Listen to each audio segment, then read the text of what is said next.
you don't exist. Take a perk and a talk of that shit. Money swallowed like sis. Did it perfect in the kid. Got a billion who sang on my head. Look at better put on the road I just spent. I know we got $1 million. The devil that shit ain't not cheap again.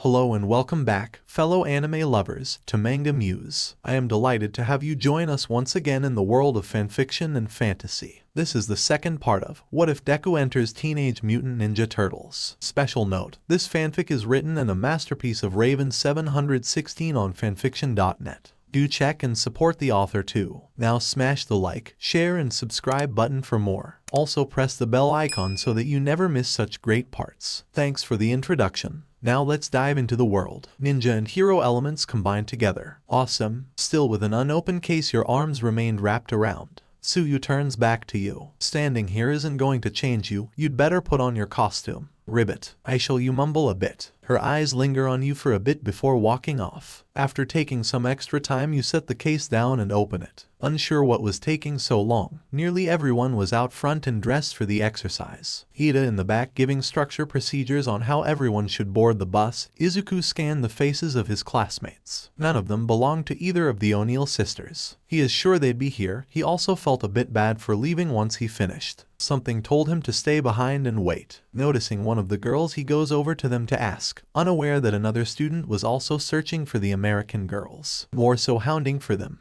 Their patience thinning. Minoru's large eyes scan pressingly search for the American girls. His eyes and imagination hot and flaming at the perspective on what they'd be coming out wearing. He could just picture it, the two of them coming out bouncy. Up and down, giggling, those legs so slim a mile long, leading all the way up. He needed to see them. Grinding his teeth went on the prowl. Okay, thank you, Izuku said, worry heavy in his eyes. They haven't come out yet. I wonder what's taking them so long. Their friends came out just fine. He looks to the four brothers standing with Momo in their costumes. They kept their colored masks, wore full body suits that managed to fit their body, their shell remained exposed. In body suits just differently done. Donnie wore a sleek dark purple boy suit with silver tech armored gloves and boots, with a long coat and a visor over his eyes. Mikey a dark orange one with what seemed to be either dark brown weighted shoulder pads or just regular shoulder pads. Brown strapped sneakers. For some reason he had wacky patterns of graffiti designs across his suit. Leo's seemed the simplest of all his brothers, a midnight blue sleeveless bodysuit with black thin trimmings along it. Kind of resembled an attire a Zen monk would wear. He wore black armbands on his forearm, short sash around his waist, and black split-toe footwear. Honestly, he looked like an actual martial arts master, minus the dark metal template on the side of his head. The last one, Raph completely deep crimson bodysuit that looked more like something a punk rocker would wear, just a little. He had chain patterns circling around his suit, all of them connected to the center of his chest. Dark blue combat boots and what looked like brass knuckles maybe. Each of their costume though did have one thing in common.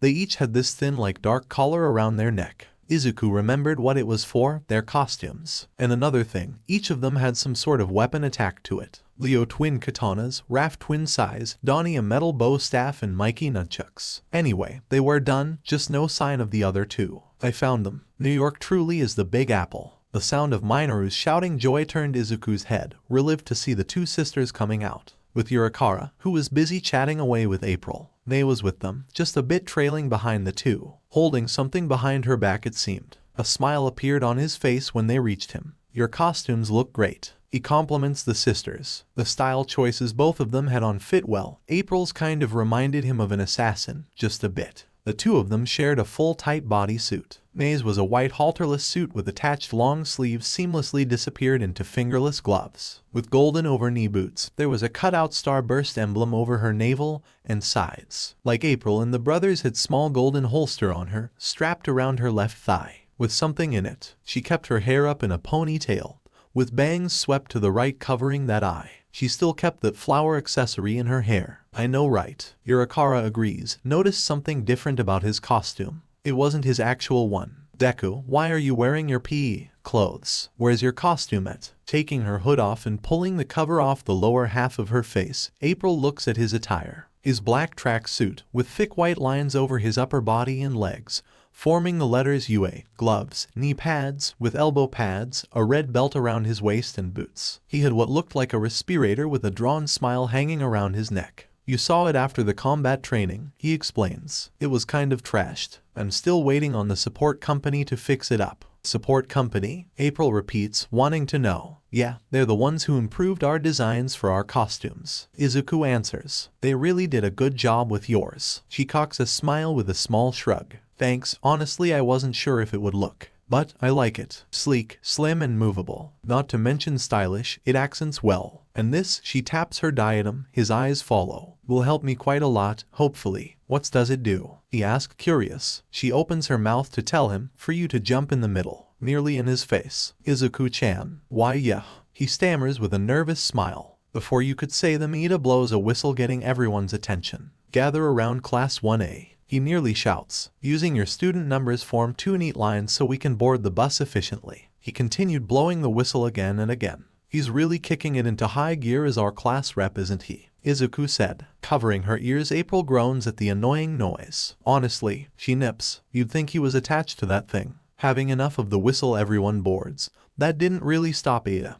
He kept going while counting and making sure everyone followed his instructions. Till one of the teachers comes over. Instantly Ida stands respectfully to them. Sir. Splinter gives the young man a nod and points a finger behind him. May I go in? Yes, of course. Stepping aside, Ida allows him to enter. Stepping aboard the bus, Splinter's eyes instantly hone the faces of his sons and students and another. The others turn surprised to him, minus Momo, who instantly meets his eyes with warm respect. He acknowledges her with a slight nod, noticing her attention elsewhere. Leo and his brothers look, seeing their father, and stand right away. Though Leo had to kick Raph, April and you stand too. All address at the same time. Sensei, leave the seats and go to him. He smiles softly at everyone. His arms open, welcoming them. Rest a hand on Donnie and April's shoulders. His eyes fill with pride. You all look wonderful. I hope you learn and listen well to your teach. Your hand raises, he looks to you. What you said to Mr. Iwaza, tell him. Though in a whisper, he seemed to understand, and whispers something back. That kind of made it clear. Accepting nod. Alright. Aizawa grunts a bit, walking over. Go sit back down, we've got to leave. His eyes fall on the group, press them to leave. Once they did, he turns back to Splinter. Let's make this quick. Everyone watches the 2 adults step off the bus and walk a couple of feet away.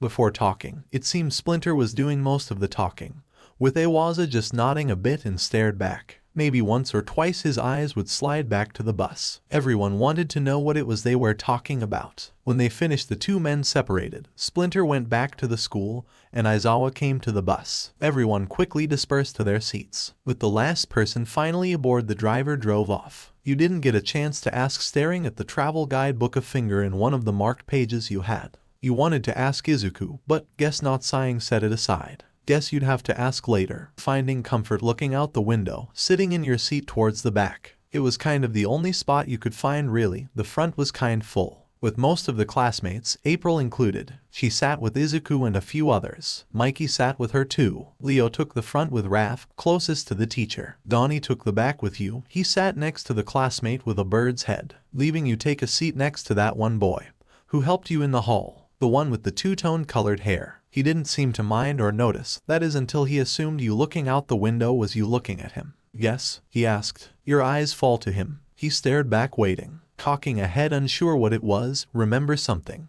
I forgot, you mumble to yourself, loud enough for him to hear. Sighing, he asked. Forgot what? I never did ask for your name. I did introduce myself, but you had not done so with me. So please inform me on what your name is. Not what he was expecting. Gives a flat stare for a bit, before answering. It's SH. Hey, we're here. Aizawa announces. Stop messing around. Yes, sir. Everyone complies. The bus pulls up a large white dome-shaped building. Once it parks, everyone boards off. You quickly as you could hurry from your seat to April, dropping something that was picked up by another. Hurry to your sister, only to get cut off rather rudely by Bakugou, who growls at you to watch it. You do so and wait a moment, then follow. Iwaza leads everyone inside. You quickly manage to catch up to April and Izuku and his friends. Walk with them to the area, kind of marvel at the size of it. Mikey and yourself both had wide matching smiles that just overcame you and flew up and away from the class to get a better look at it. It was just enormous in size and shape. You felt like a speck next to it. Moving closer towards it, wanting to touch it, something wraps around your ankle and yanks you back down. You nearly became dazed. Shaking it off a bit, find your ankle wrapped in strip of cloth and shadow standing over you. Looking, find Iwaza's angry activated eyes staring down at you. Stay with the group, he said with a glaring warning. Takes the cloth back, blinks, and continues on with the others. Scurrying up, hurry and follow. Once inside, everyone was greeted by two things. One, a large training facility composed of 8 sections. 6 of them emulated a particular environmental factor. One for floods, landslide, rocky mountain, heavy rainfall, fire-related disasters, and destroyed building remains. The other sections were just the entrance with large blue gate and the central plaza that connected the simulation and the entrance. The plaza was where everyone stood to be greeted by the second thing. Pro Hero 13, a kind of astronaut-looking one, in a white puffy spacesuit design. A black helmet covered their face, only showing a pair of white eyes and yellow shoes. Quite a few students were taken and awe-stricken being in their presence, Izuku and Mikey being among them, along with Yurikara. He is rather fluffy, you whisper behind your hand, with a small laugh, only to be elbowed lightly by April. Sorry, Nichan. Hello everyone, 13 said, welcoming everyone. I've been waiting for you. I can't wait to show you what's inside. This is going to be awesome. Nearly everyone cheers, except for a hand that shot up, belonging to you. Yes, 13 addresses you, respectfully bowing first to the hero. Speak your words. Hello 13 sensei, I am May O'Neill. Please do not take this in any way wrong, but you wish to show us what's inside when we all can clearly see what is inside. Point behind him. Aizawa strains a moan in his throat. Our optical visuals can see that you have simulations all around of different disasters, so is there really any need to give a tour? Also, May. Izuku panics, trying to hush you, along with April, but you don't, and tell the hero the same thing you told Iwaza in class. Only get halfway through, with April covering your mouth, silencing you.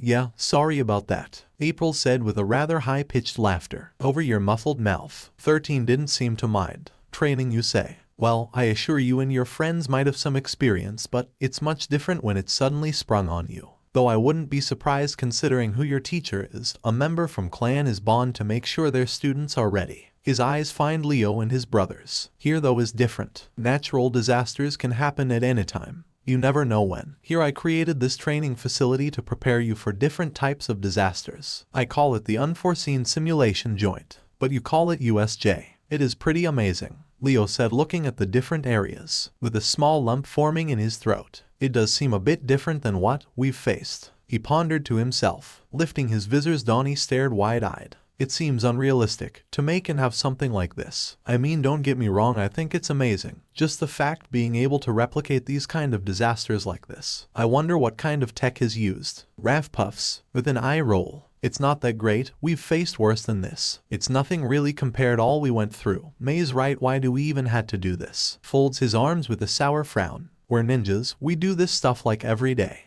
No we don't, Raph. Donnie flatly disagrees. We've never really handled an actual natural disaster that just suddenly sprung up on us. We've never dealt with storms, landslide, he lists. Raph tunes to deaf ears. With a finger, April points to the area she wanted to try. I want to try the landslide, it looks good. You look and see. To decide which one you wanted, shiver at the sight of the water and fire area. Find the one you wanted. I suppose the landslide as well too. Then maybe the downpour one. Or the mountain. Before we get started, 13 said. Let me just say one thing, okay, 2, 3, 4, 5, maybe 6, he rambles off for a moment. Raises his hand. Everyone, I am sure you are all aware of my quirk, black hole. I can suck up anything and turn it into dust. That was stomach-wrenching. Yeah, you've used black hole to help save people from all kinds of disasters before, haven't you? Izuku graces everyone with his knowledge. So cool. Mikey fawns. That's true. 13 confirms and continues. A quirk can also very easily be used to kill. A few of the students gasped at his words. Some of you have powers that can be dangerous, April, and you turn to one another. The guys do too. In our superhuman society, all quirks are certified, strictly regulated. So we often overlook how unsafe they can actually be. Please don't forget that if you lose focus or make the wrong move, your powers can be deadly. Exactly why you guys are here. Iwaza's eyes moved to the Americans. You were taught, but not teached. I'm not surprised thought that man would do something like that. Even if you try to do something virtuous, like rescue someone. Thanks to Iwaza's fitness test, you have a solid idea of your potential.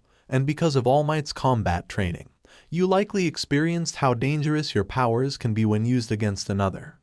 April repeated in thought. We've only used ours against enemies for that matter. Not actual people really. Still, either way one looks at it, it's still someone. I couldn't imagine if it happened. Still, the idea of slipping up when just helping someone. We learned how to use skills to fight. But now that I think about it, when Mr. Iwaza wanted us to demonstrate our quirks, it for a reason her eyes trail back to her friends and sisters, then to everyone in class. On the side, Iwaza watched her mind begin to understand the severity and realization. Good, at least one of them was starting to see. And other people carry those lessons over to this class. Today you're going to learn how to use your quirks to save people's lives. You won't be using your powers to attack enemies or each other, only to help. After all, that's what being a hero is all about. Ensuring the safety of others. Feeling your hand itching to rise, hold down with the other. There was no need to ask or say anything. The hero's words clearly rang truth in more ways than one. The idea of in the act of one wrong move could cause your throat tighten beginning to see.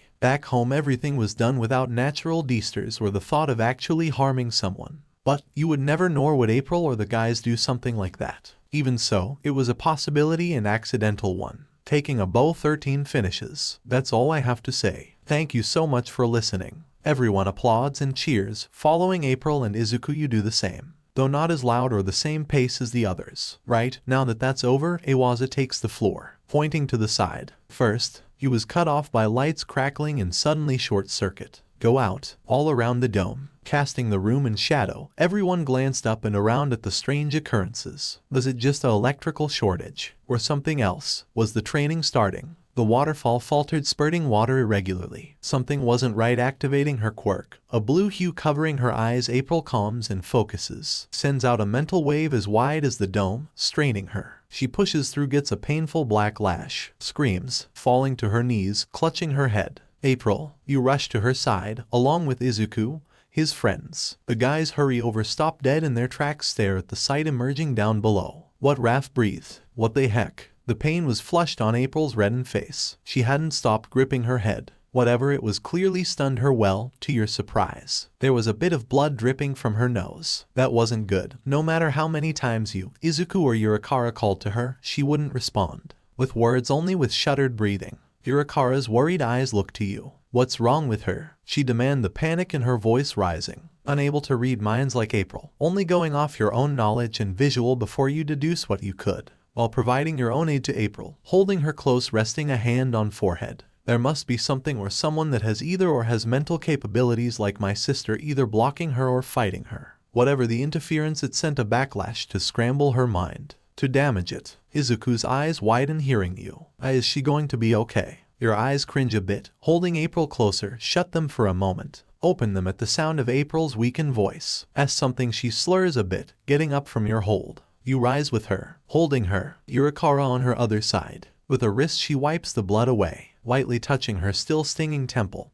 Her telepathy was no use right now, but it did help. What she managed to sense just barely saw emerging down below like the rest from a dark purple misty, or was it fog-like portal? Nasty looking individuals of different kinds, each one with a sinister smirk on or look in their eyes, or both. It resonated off them, your skin crawled feeling it. Grip April and look at Izuku. Izuku-chan, who are those? Swallowing the lump in his throat he answers. They're villains. Kirby wasn't sure what woke him from his sleep at 1 a.m. in the morning. Whatever it was clearly had the middle-aged man white worry. Rubbing his temple sorely, rises and leaves the comfort of his bed and room. Walks down the hall, stopping before empty room of his eldest daughter. It was still left the same. Her bed, closet, desk, etc. The only difference, it was empty. She wasn't in there, working on her homework or typing away on her laptop, either at her desk or lounging in her bed doing it. She'd cast her blue eyes to him and smile, asking if he needed something or would just give a quick glance, and glue her eyes back to the screen, whichever suited her that day. Walking away, take a few steps further, come to the empty room of his youngest. Her room a bit smaller than his eldest. It was actually his office, but he converted it. It had the same items as April's, just set up a bit differently. Her bed was by the window so she could always look out at the stars or have the sun's rays wake her. And when they did, he was greeted instantly with the biggest and brightest smile. Promptly she'd rise and welcome him or greet him to a new day. If later in the day she'd be immersed in her studies or books, buried in her books mainly, either sitting in the center on the floor or her favorite position sitting on the ceiling in the center upside down, or just floating a bit off the floor or around the room,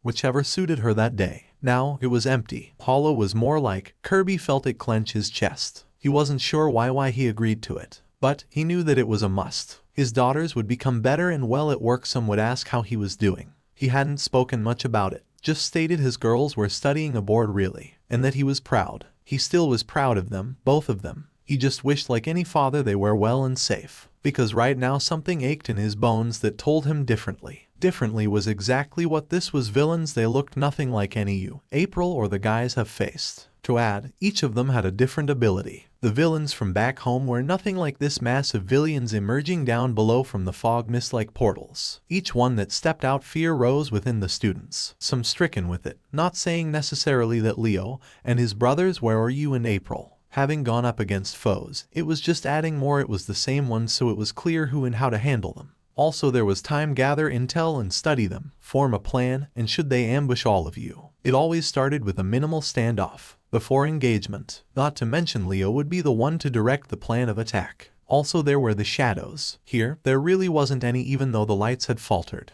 Your grip increased on April, widen eyes. Izuku noticed your paralyzed stare, a surprise to him. April seemed to have it just a bit, taking away the semi-pain expression still wrinkled on her face. Even though May said what it was that caused the ginger pain, Izuku couldn't help but fell. Leo, Donnie whispers with a slight tremble to the eldest. Any idea on what we should do? The sound of metal unsheathing turned their heads. Raph had his sighs ready and eyes flared. I say we just do what we do best. They're villains, right? We take 'em out. Simple as that. But we don't know much about any of them. Donnie retorted. They just stepped out of portals, for goodness sake. Raph shrugs. So, we've faced others stepping out of portals before. With lasers and stuff. We knew them. This is completely different. They don't have lasers or anything. They each have a different ability we don't know much about, if not at all anything they can do. I don't know about you, but I forgot to read my book on many quirks this morning. They glare frustrated at one another, which was not needed now. Both of them had a point, Leo considered, though Donnie was the one that seemed to make the most logical out of the two. These villains were a different kind of enemy, and also as he observed, no one from class had bothered to spring into attack.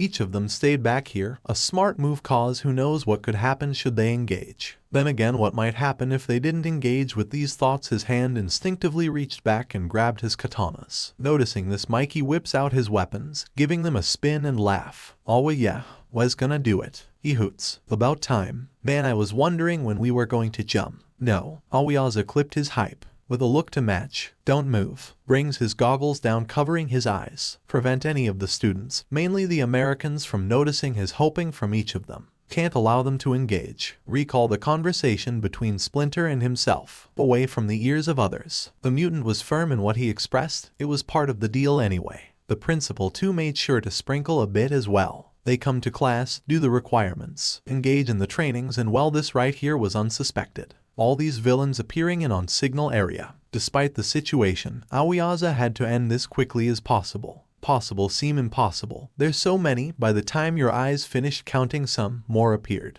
Just a swarm of them. These villains came, hungry for a fit or pleasure, whichever suited their wicked desire. Made your stomach churn. No, it wasn't them, it was your eyes widen from this oozing malice that suffused you. It was icky as it was thick. Nearly made you gag. Clenching your hand to your chest, Izuku along with another saw your mild shaking. She's shaking like a leaf. They observe her. Why? Like it's affecting her or something. It's almost parallel to her sister. Wait, it's not. Unsure what to make of this, Izuku did his best to offer something to you. May, he whispers, trying to swallow his own fear. Reaching to you. May, cowl. Like a whip, your hand instantly grabs his wrist without looking. He nearly jumped out his skin by such reaction. It like one motions, and your grip was like iron. He hoped you wouldn't dig your nails into him. Holding in his own rising scream from the pressure you applied. Moves his eyes to you, this time holding in the sharp gasp at what he saw. Just a second ago, fear was evident on you, now was replaced with an air of burning focus and calm. Or maybe he thought that because you're clear, your eyes began to glow. That was all. There was something he felt slowly and steadily rising from you. It felt warm and lively, radiant. Was that it? He wasn't sure. Was this your quirk, he wondered.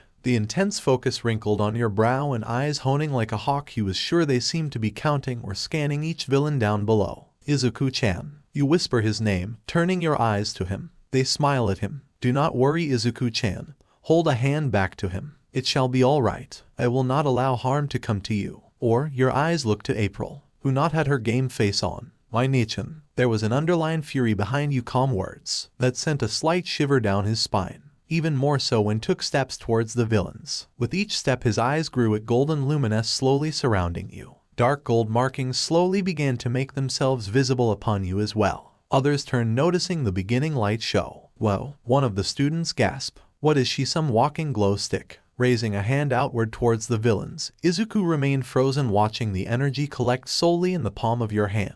What is she? He stares on. Her eyes there. Why is she smiling? He noticed their sharp focus, felt like it cut. Shit. Ayazwa cursed with April and the guys. Down with the villains, they look up at the flickering light atop the plaza. A few of them squint their eyes. What the heck is that? Two of them who stood look on with more perspective. The paler and slimmer of the two, wearing 14 disembodied hands clasped not just on his face but all around his body on black clothes, continuously scratching under his chin. Cocks his head a bit to the side. What the hell is that? He hissed, irritated. His colleague glowing eyes slit on the light. Apparently it seems to be one of the students, activating their quirk. Looking closer, it clicked. Turns to the other. I believe this one is one of them we were told about, Shigaraki. Shigaraki knew what he meant. Still scratching, though it slowed down. Really?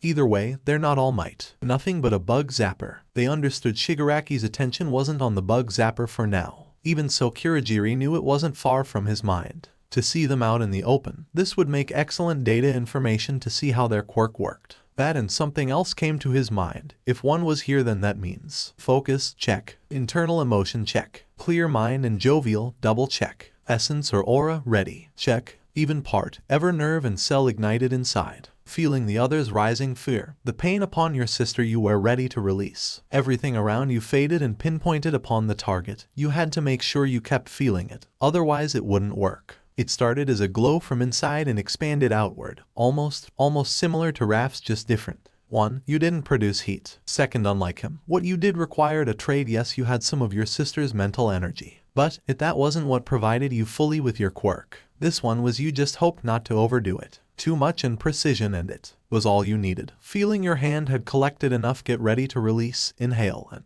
everyone just stared at the American girl. It was true what she and best friend, Mikey, were saying. What is she doing? Momo asked the guys. Studying May. Expecting an answer, gets none. The guys bolt from her side to May, shouting her name. April, releasing herself from Urakara, does the same. To her sister, forsaking her own pain, cast a hand out with a blue hue surrounding it. May. April shouts. Izuku wasn't sure what came over him. His feet pushed off seconds after April, to the surprise of the others. With a swipe of the hand, April sends what seemed like a pulse of telekinetic energy at May. Something swift and fast reaches May first, binding her arms, canceling out attack, and yanks her back to the others. It was like a whirlwind the way you spun and crashed back with the others, right into someone who managed to catch you with a soft touch. Gotcha, 13 said, looking up. Find yourself in their hold. He sets you up on your feet, dizzy for a moment. There was something else with you, condition. April and the guys hurry to you. She's good, Ayazwa, 13 reports to the man, who had not time for harsh words towards, not with more pressing matters at hand.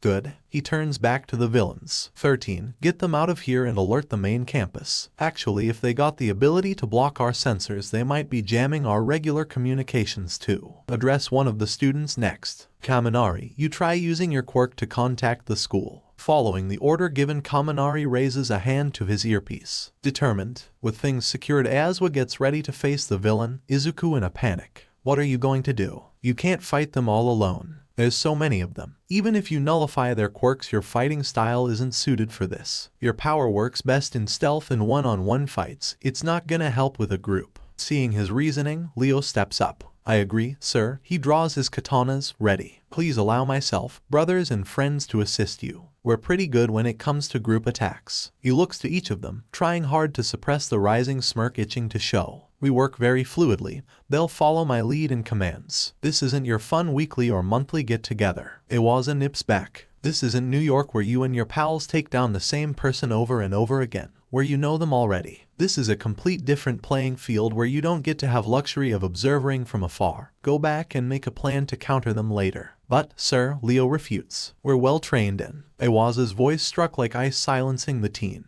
Enough. Trained or not, your master, father might have taught you. Tisk, it more of a practice. But he failed to actual teach you. This isn't some game, you're trained but reckless. Now, his voice returns to semi-normal. I appreciate the concern, but you don't become pro-hero if you only have one trick. Reassures them. Though it seemed more directed at Izuku than the sunken Leo. I'll leave it to you. 13. Leaps off down into battle. I'll take her. April tells 13, taking hold of you. May, you okay? The sound of her voice recovered you enough to give a nod. After blinking away a few stars, managed to set yourself up. Yes, I am well. Thank you. Relieved to see that. April knew the danger wasn't over. Come on, stay close, we gotta leave. You and her follow 13, leading the students out. Donnie and Mikey hurry too, having to push and drag Raph from his spot, while Leo stood disheartened and still affected by the words the man. Momo, remembering him, quickly turns back around and takes him by the arm, pulls him with her. Come on. Izuku stayed for a moment behind, watching his teacher, astounded at what he saw, taking back what he said. Realizing he hadn't followed, Ida yells at him to come on. Hearing Izuku, you stop right away and turn back. Hurry to him.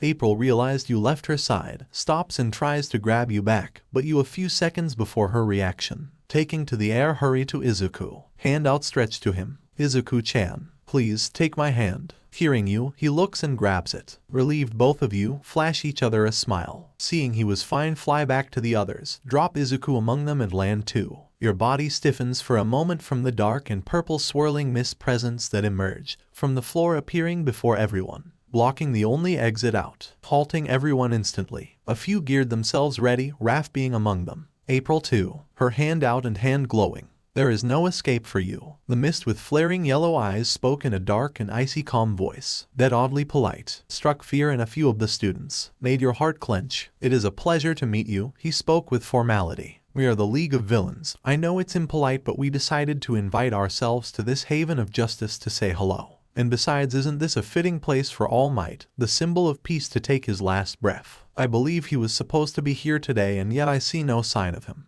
Kirigiri's eyes spot 6 interesting face, locking eyes with for a second, pleased, intrigued too. Despite that, it seems Faith has been kind and presented us with a gift. So, those are the 4 of the Hamato clan. He stays on the brothers, then moves to the sisters. And those must be, well, what a pleasure indeed. That old man is back. Well, there must have been. He returns his attention back to the others. Some sort of change of plans we could not have foreseen. All well in the end. You hand clasp on the wrist on whoever it was next to you. Squeeze it for a moment. Something was coming. Looking back to April briefly, she read the action in your eyes. Shakes her head and mouths, no. Yet it did nothing. You release them and go airborne. I suppose it doesn't matter. Kirigiri spreads himself vastly, gearing for an attack. Just as 13 does. I still have a role to play. Stops the moment 3 of the students hastily attack the villain. Bakugou and Kirishima being of the 2, the other one Raph. To his brother's surprise, Donnie tries to call him back, but Raph leapt with them. Quick blazing, the 3 of them together hit their mark. Come back. Did you think we're just going to stand around and let you tear this place to sherds? Kirishima stated confidently, using his arm to cover the debris. Raph smirks, equally confident under it. That was it. Those words quickly dry up. From the dust, Kirigiri emerges unharmed. You truly live up to your school's reputation. But you should be more careful, children, he said the word mockingly, or someone might get hurt. You 3 get out of the way right now. 13 orders, their quirk ready, but seconds too late. Activating his quirk, Kirigiri expands his mist, engulfing everyone. I'll scatter you across this facility, where you'll meet my comrades and your death. At that moment you shout out with your hands thrusted forward. No, repel. A golden light takes form around the class, managing to push back Kirigiri's attempt. What? He stops, drawing his mist back, looks up, spotting you airborne, creating and producing the protection. His eyes narrow at you. The others look up at you, teetering and staying in flight, straining and keeping yourself solid. But it was clear it was a struggle. April could feel it. What is she doing? One of the students asked. Adjusting, just Glass Eater realizes it. She's providing shielding. Keep it up. Come on, May. Just you push yourself. Trying to hold on. You didn't think this through. Only reacted. And it was costing you. Feeling yourself descending. Try your best to hold on. But it was slipping. She's not shield. Donnie and April say in unison. Their eyes on you. Donnie explains further. She just repelling, keeping it at bay. From a bit. It's draining her, April. He whips his head to her. She didn't think about it. She knew and tries to remain calm. Trying to think of a way to get her sister. Draining her. Mirakara repeats. What are you talking about? Before any of them could fill her in or the others, you scream, grabbing your sides and fall to the ground. Lucky for you, it wasn't that high of a fall. It hurts. You cradle yourself crying. But try to remain strong. With you down, the rappel stopped. May. April rushes to you, hearing her push yourself up and run to her. And Nachum. Free now. Kirigiri spreads his mist, encasing everyone in a thick fog. April reached out, meeting nothing. You were the same. Screaming for April, nearly fall to your knees. You couldn't exert too much otherwise. Hearing the words of Master Splinter resonate as a reminder. Curse yourself, faintly apologizing to him. Feel yourself falling through something. There was nothing around for a second but darkness. Sent you in shock. Your heart leaped wildly. Not the dark. Not again. No. You burst, falling out of the darkness into another location. Hit the ground hard, pick yourself up and find yourself in a place you dreaded. Gasp. No. Mikey did a double take around his wet surroundings. Not his first pick, but it was fitting. Another portal opens and Donnie falls out. Using his bow, shoves it into the side of broken builds. Prevent himself from meet the ground and fate. Exhales. So close. It was hot. Raph looks around at the blazing fires surrounding him. Along with the villains, pumped up and unafraid takes out his size. Snarling with a smirk at them. Come and get some. Separated from his brothers and friends, the only person he knew and was with, Momo. Leo was lucky enough to get transported with her and 2 others to the mountain zone. Just like all the other zones, there was no doubt in his mind they were crawling with villains. Gripping his katanas firmly as the enemy approached, none of which he knew, realized at that moment what Eazwa meant. Focused, he hoped the others were all right, without his leadership and guidance. The same thought crossed April's mind, nowhere close enough to sense her sister or the others. Left atop the plaza with Yurikara, Ida and 2 others from class, and 13. With her telepathy still jammed, April was left with a slight disadvantage. Turns to face Kurogiri, who blocked their path and ready for their demise. This defiantly isn't New York, she swallows. Reaching back, gripping her fan. Praying all Splinter taught her would fare well, because she needed it. You were taught, not teached. Aizawa's words echoed in April's mind, even as she evaded a strike from Kurogiri. Flinging her fan in unison with telekinesis, with a flick of the wrist and quick thought turned into a buzz saw. Slicing and cutting any elongated attack the villain shot out, preventing him from doing anything further, remembering to keep her distance and mind sharp. As Splinter said, footing quick like a fleeing rabbit, sprung each time, countering quickly. Though it was clear, her attack had no effect upon the fog. It just went straight through. Not really the best strategy, but it worked for now, at least. Jumping back to huddle with 13 and the others left who weren't teleported away like majority of the class, including Turtles and her sister, who were scattered all throughout the USJ's zones. Shoji was able to confirm that, using his extra arms to see and hear. He wasn't though able to actually see where each of them were. Some knew was better than none. Gripping her fan firmly, lock her eyes to the villain. He wasn't anything like Shredder or Krong, or the Foot. This was a completely different league. There was much she knew about him or any of the others for that matter. Besides, Kurogiri could teleport others somewhere or anywhere. That was all. The rest she was going in blind, and without Leo or Donnie to analyze something she was left blind again. And with the training from Master Splinter she wondered if was going to be enough. A Kunoichi, a ninja, needed to stay to the shadows and deliver surprise attacks. Swiftly and effortless. There couldn't be a single hiccup or thought. Everything was one motion. Everything was in sync, fluid. Right now, that wasn't the case. It was stop then go, more stop then go. Each passing second seemed to lag. This wasn't really what Splinter taught her them. Aizawa's words again repeated themselves in her mind. It was hard to shake it, when it was repetitiously going over and over, like some old recorder. Was this what the man meant? Was it? So, Kurogiri hummed with furrowing eyes upon the group before him of students behind the pro hero. Glossing over each of them, stopping upon in particular, that made his eyes for a moment gleam sardonically. That's her. His eyes settle upon April. It seems she had indeed inherited her mother's quirk, though it seems on a much potent level it would seem. They will be rather pleased. Out here enrolled. So much hiding, for all them hiding. Eyes flash a simmering dark laughter. I wonder how well they each are. While he remained for a moment in his own thoughts, the others used this as opportunity. Ida, April whispers sharply to him. He nods lightly, sliding his eyes to her hidden pointed finger. He's distracted right now. Get ready. The others caught on. Even 13, though without her telepathy still being blocked, she had to rely on hand signals. Hopefully the others could understand it. If Leo and the others were here they would. Hand signs and signals would work, but, she reminded herself, they weren't. Trying to make it as simple as possible, doing it again and again, till it clicked, in Uraraka's mind. At least she did. That was April's plan. She believed, nodding, exchanging eye glances with the girl. Realized the best way she could to the others. What she told them was both impressive and a surprise. Mina's yellow eyes nearly widen, instead wavering grin with a nod. Are you sure? Idia whispers, his voice shuffling. Glancing to the ginger, April just nods. Yeah, it will. Just, she steps an inch forward, before the others. Ida's hand tries to stop her seconds too late. with her fan ready and spinning. Move on my mark. Pushed off from the group, rushing Kirigiri. It was so fast, like instant snap. The others were taken back for a moment. Whoa, escapes from Hanta. Got to be quick. April sidesteps, avoiding Kirigiri's steam attack. Ducking under, launches her fan. It sliced through his fogged arm, cutting it, one might say. Go, she shouts to Ida. Right? He drops, revving up his engines. Pushes off. Faster than April, he whizzed right by her. At that moment she flips back, giving a flick the wrist. Her fan returns to her. She launches it again. The second time. That was Uraraka's cue with Hanta. Shot some tape at Kirigiri. What? He creates portals before the pieces hit, sending them back. Everyone moved out the way just in time. Ida had to redirect his trajectory. April nearly lost her footing, if not Ida, who just in the nick of time came and swooped her up,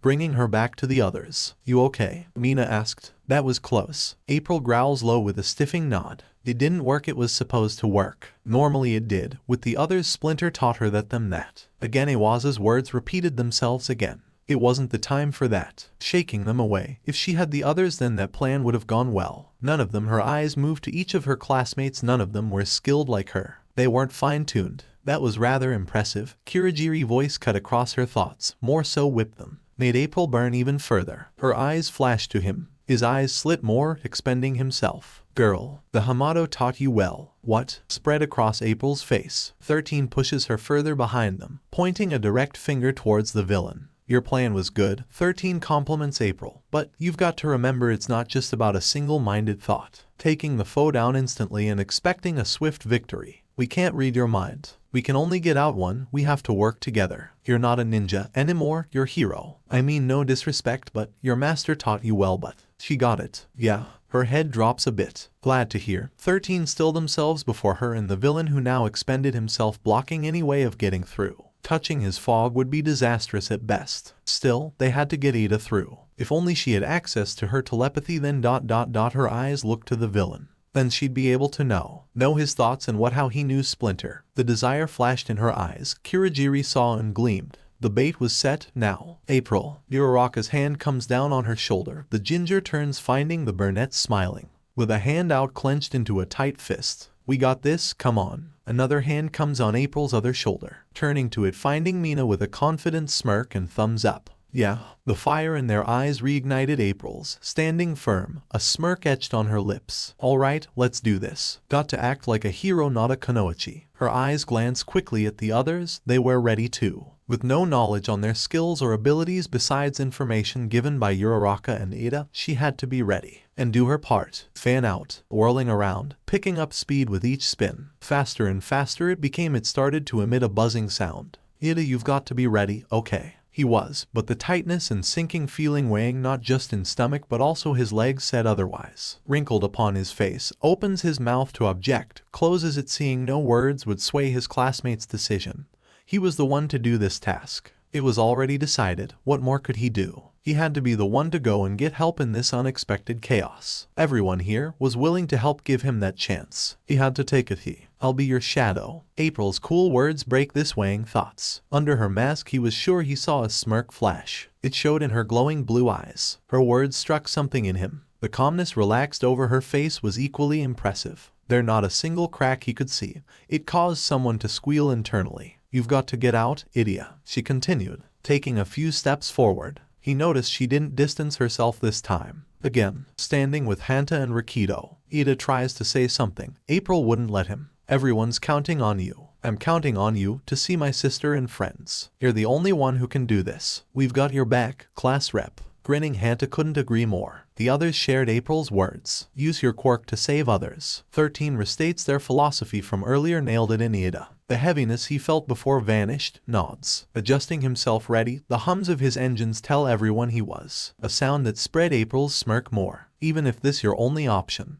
are you really foolish to strategize in front of your enemy? Kirigiri's voice rose, unleashing and expending his mist towards everyone. With a lifted finger pointed and aimed at the villain, 13 releases a small opening at the tip, activating their quirk. It doesn't matter what we're planning or not. Once I'm done with you. Black hole. Being sucking the mist. It was amazing. Nearly sucked away the small gasp April released. This quirk was powerful. Her mind and eyes processed what was happening before her. Nearly lost her focus. These where this wasn't right. Kirby felt it in the stiffness in the back of his neck that he couldn't stop rubbing. Even at this hour, sitting silently at the family round dining table, he still remained restless. Shoulders slouched. A warm glass of coffee didn't help. Maybe because he didn't make it right. His youngest was good at making it just right. She'd come into his office with it. There was steamed foam over the dark liquid and scent of mild, robust coffee. With a smile, she'd walk over and set it next to him on the desk. Those bright eyes, brimming every time, would move to whatever work he was doing. Instantly those pink brows of her would rise, and next thing her mouth would be asking question after question. He could barely remember all of them. That all right. Her question would catch his eldest daughter's ear and she'd come in, wondering what was going on, though already knowing. April looked so much like her mother, though just with his ginger hair color and blue eyes. She didn't have crow feet in the corner like he did. Every time his eyes laid on her, for just a moment he saw his wife. For a moment, quickly reminded himself it was just his daughter, or daughters. April would come in and join, leaning over his shoulder, right one. May always enjoyed the left one. For some reason she did. Both girls invading his space. His work. That never seemed to get done with those two. At times at least. If it didn't, then the three of them would just go to the living and watch some television where he was able to get it done. They'd leave him be, only to come back with dinner, again provided by his youngest. April would throw and she did the drink or poured it. After that, if it was one of those nights, the two of them would go out with their friends over the city. He'd be sitting back home waiting for them. At this exact table, he'd sit for a bit, then stand if he heard a noise he thought it belonged to his daughters. Stand to sit again, realizing it wasn't. Without any way of knowing, unlike them, he didn't possess any ... What was it Aizawa said? Called it a right quirk. All this time he just thought it was just something done because of. Then again, thinking about it, what time was it now? Oh, it was that late. He glanced at the clock across the room on the wall. He still had work soon. Being like this wasn't going to help.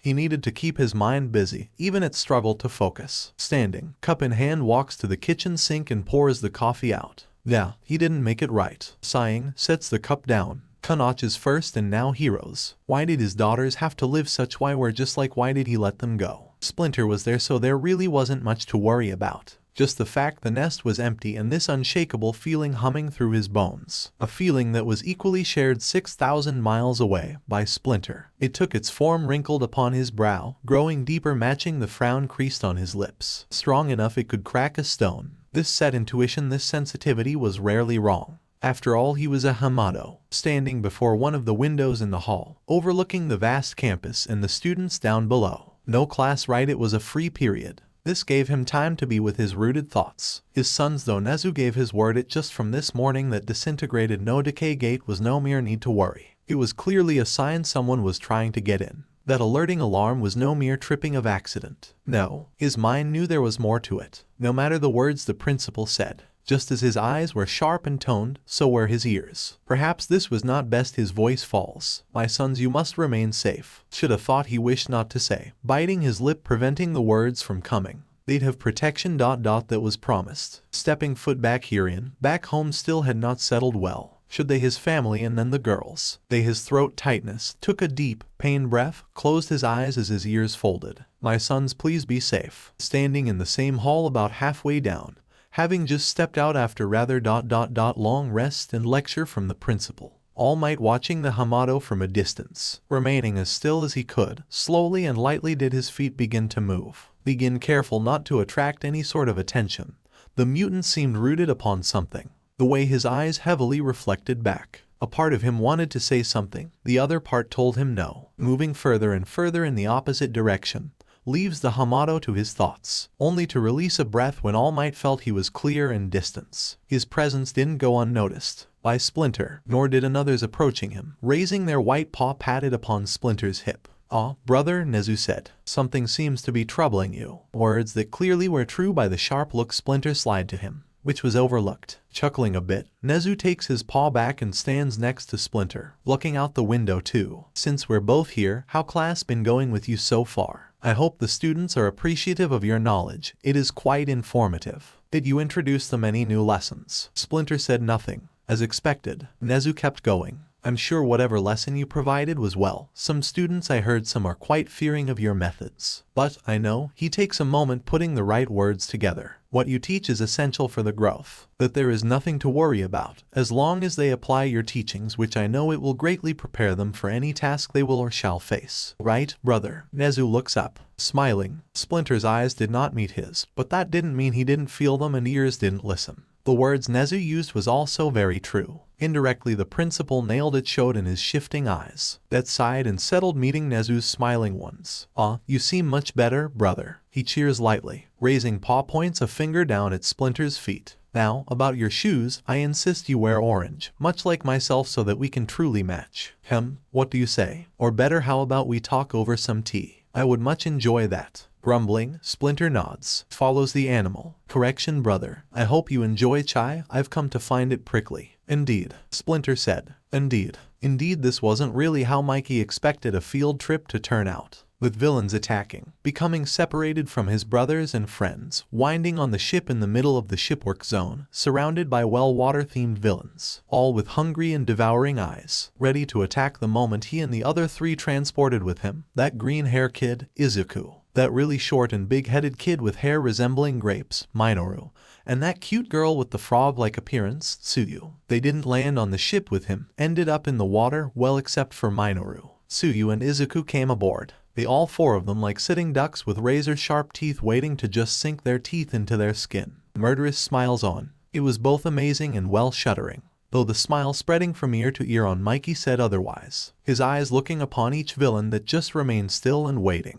This was nothing like the Foot or Shredder in any way. He wondered what they could do, while also thinking about it. Takes out his nunchucks, giving them a twirl. Jumps and flips back, landing on the roof fairly easily, shouts laughing. What up, villains? Y'all ready to get your butts whipped? No matter where you turned, no matter which direction you flew, hoped or tried to land. There was fire and flames, heat and shadows everywhere. You just wanted to get out of here any way that you could. But, with flames at nearly every turn and heat pushing back, it seemed unlikely. That wasn't all, the villains as well. The moment you pulled yourself and lifted off the ground, more and more of those black misted portals came, and they stepped out, all different shapes and sizes, but each with the same dark and twisted desire wrinkled in their eyes and spread across their faces. Spread further the second their eyes noticed you hovering above. Activated their quirks. Engaged. One managed to get some good height, almost swiped you with their claws. Nails, whichever, you dodged and kicked back with a coated energy leg. Repelled them, sent them straight into the side of one of the buildings, stunned the others for a moment, which was good for you. Took off, seconds after they noticed your absence. Didn't stop them from hunting you down, that was fine. At least you had some good distance between you and them for now. It wasn't that you didn't want to engage, you just wanted to find a way out and find the others. Fanning yourself from the rising heat.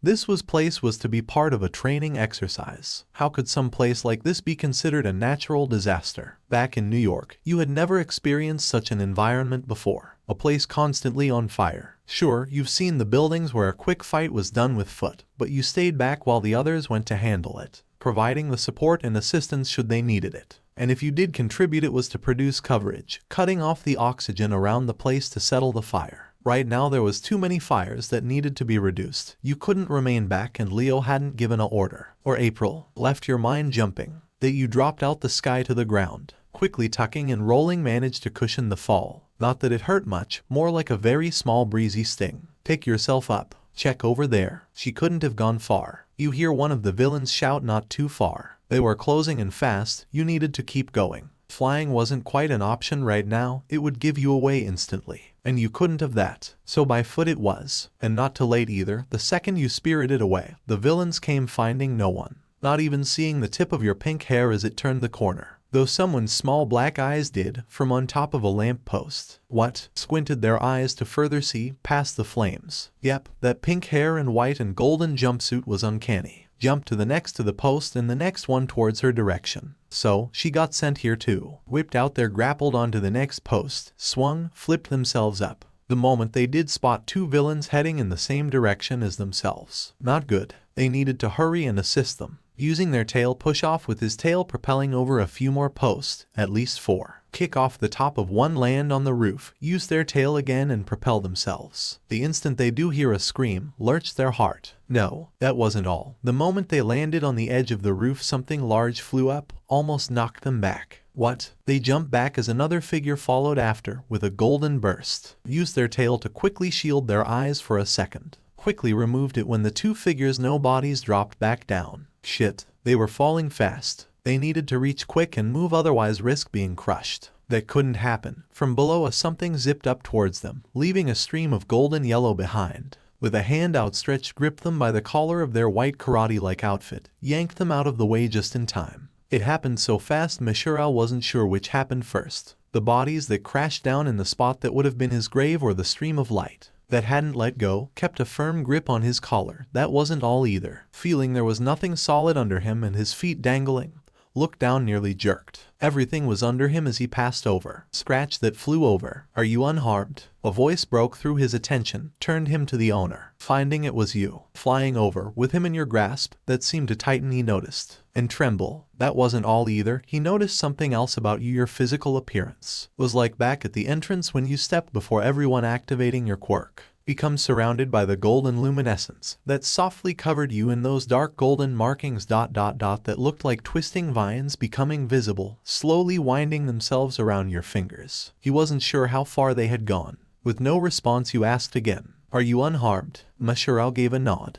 Good. Notice his jerking and rapidly blinking eyes. Look for a place to land. Each place you saw caused a small shiver down your spine and along your skin. That transferred, and gripping Michiro's collar tighter, he began to cough. Did you release it? My apologizes. Giving a few more breathing coughs, he gives a small smile. That's all right. How about a lamp post instead? He suggested, pointing at one. Following his finger, see it? Would it be enough to hold you both? Well, at least him. He seemed to notice your thought and assured you it was fine. Adhering to his words, do as he said. Take him over and carefully set him on the post, the larger part, while you hovered. Thank you, he said with a smile. You give a nod. You are most welcome. I did not realize you were nearby when I defended myself. If I would have. He chuckled with a shake of the head. No, I'm just glad you're all right. I spotted you and turned the corner. I was trying to reach you before the villains. Seems you took care of it yourself. Guess you were right.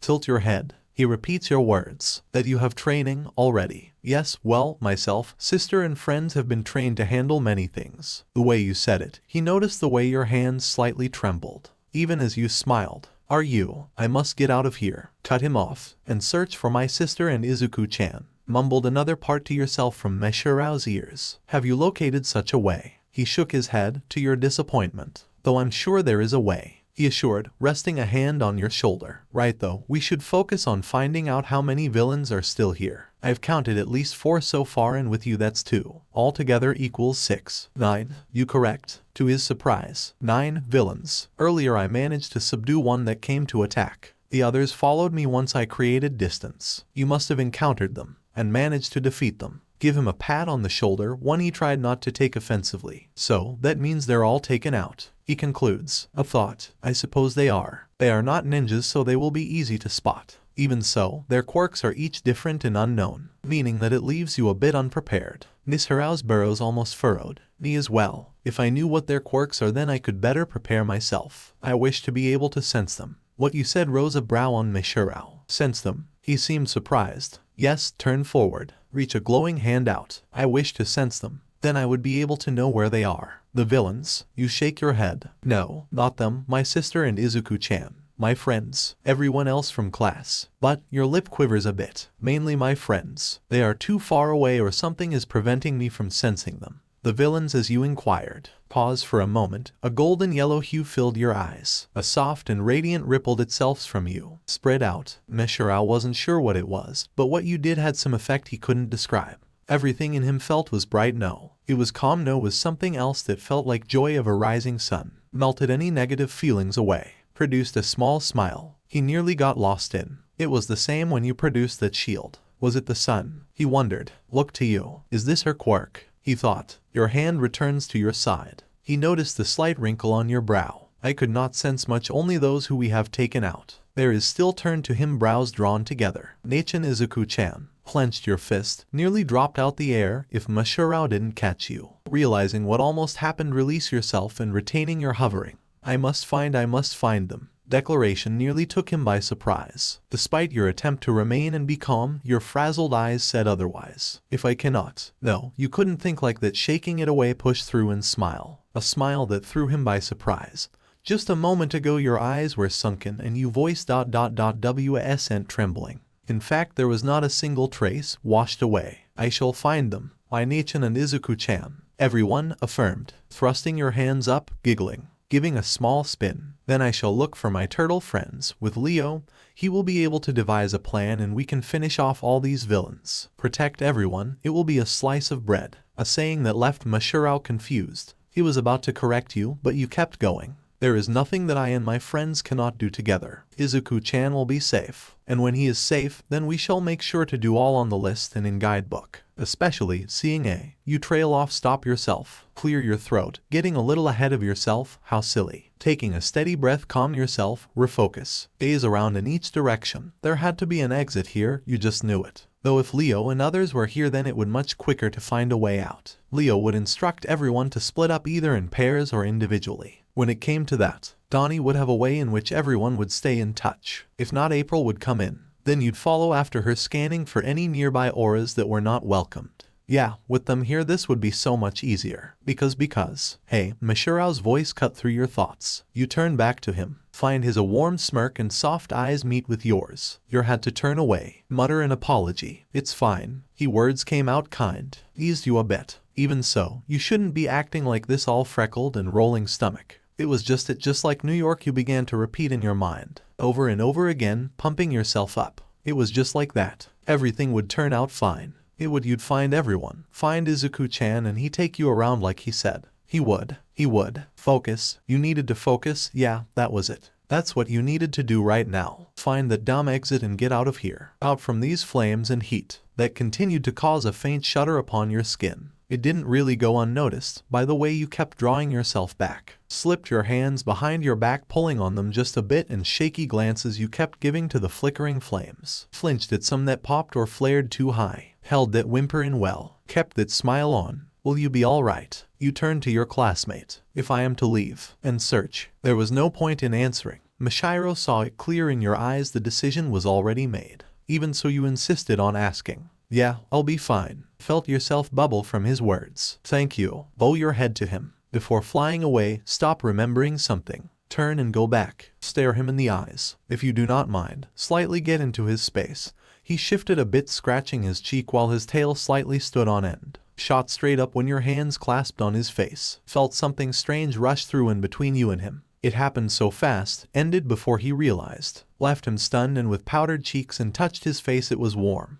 What just happened? About to ask, found you gone. Only a faint trail of golden yellow left, in the direction in which you flew over the flames. Was like an arched sunray. Hey, there's one. She's going that way. A villain shouted, pointing upward at the trail. Mashirao instantly looked at them and leaped off. With his tail whipped them hard, before they could further their plan. Knocked them back a few feet, flipped over before another one charged from behind. Taking out two more came. Guess, you were right, there was still some more. It didn't matter. Setting himself in strong stance, gets ready. He'd hold them off while allowing you to pursue what you desired, hoping you'd find the exit soon. Jumped out the way of one of the villains that tried to get him. Pushed off with his tail, back to the lamp post, latched on it. Flipped up and around, came down with a single kick, knocking that villain back. Back was what itched at you, as flew across everything. Doing your best to ignore flames, you hoped Mashiro would be alright. To loosen the tightness in your throat and flipping heart. Close your eyes for a moment. Stop. Send out that soft ripple wave. He wasn't that fair and he was alright. With a hand to your chest, sigh. He was going to be alright. There was no need to worry. Opening your eyes, continue. Search and search. Finding nothing, really nothing that resembled an exit of had the words. Only paced your heart more. You needed to calm down, otherwise you drop again.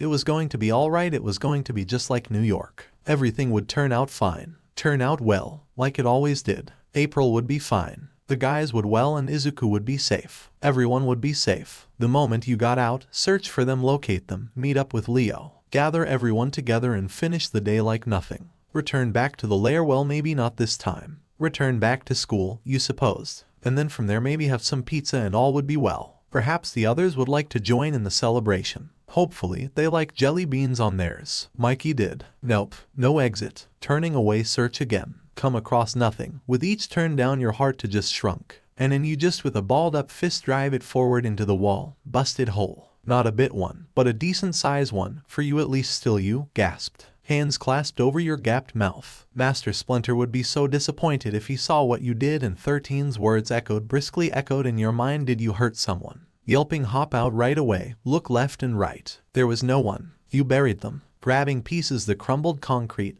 throw them over your shoulder till you reach the floor. Find no injuries. Good. Wiping your brow, set the large piece you had down. At least you had an exit. Just one that turning around to the hole. Move your eyes along the large crack going upward. The school had money to cover this, right? That answer would have to wait. Right now there were more important matters. You'd handle fixing the hole soon. Turning heel, rush off to locate someone. Anyone. Emitting the soft wave. Close your eyes for a moment. There was a small flash of golden yellow hue under your lids and pulse. Stop. What was that? Eyes snap open, fall to your hands for a moment. What? Whip your head around. A dark figure charged, rammed you hard in the side, knocked you back across the floor, nearly sent your body into shock. Twisting mid-throw, set yourself right. A bit dazed for a bit, almost left you targeted for another tackle. If you didn't evade out the way just in time. The villain zoomed right by you. Using this, jumped up and drove a kick in their back from behind. Sent them crashing. Good. Rubbing your shoulder, there was a brisk tinge. That tackle felt like being hit by a car. Should have put up a shield. Then you wouldn't. Rubbing the soreness. Giving a deeper rub, this time with some energy. Feel the pain fade away. Nearly staggered a bit. Caught yourself. Hold your head. I must be careful. I must take a step. Slightly sway for a moment. Catch your footing. Stand up straight. Shake it off. Rest a hand on your chest. Felt it, the tightness grip inside. Bite down for a moment. I must not over if I had the others. Then taking a few breaths. Set yourself straight. Turn back to the defeated villain. If they hadn't come at you while you were searching, then you would have to had. You wouldn't be in this position. Stare at your hands that began to shake. Press them together against your chest. Remind yourself to be with that reminder. Start counting up to 30. Stop halfway. Sense someone. It was faint due to their distance, but enough for you to turn in their general direction. Get ready to close your eyes. I have not fully stopped. That would take up too much. Still, you needed to at least track them in some sense. You could recharge later. Right now, closing your eyes, this was more important. Their aura fizzled in. It was coming actually. There seemed to be two, both of whom you knew. One that brought a smile. In light of this, fly to them. You had enough for that at least. Pushing through the air, eyes locate the area. Land among the slop terrain. Steady yourself. Shiver the second your feet touch the ground. Yelp, jump up, remain hovering. Look down, surprised, finding a good part of the was covered in ice,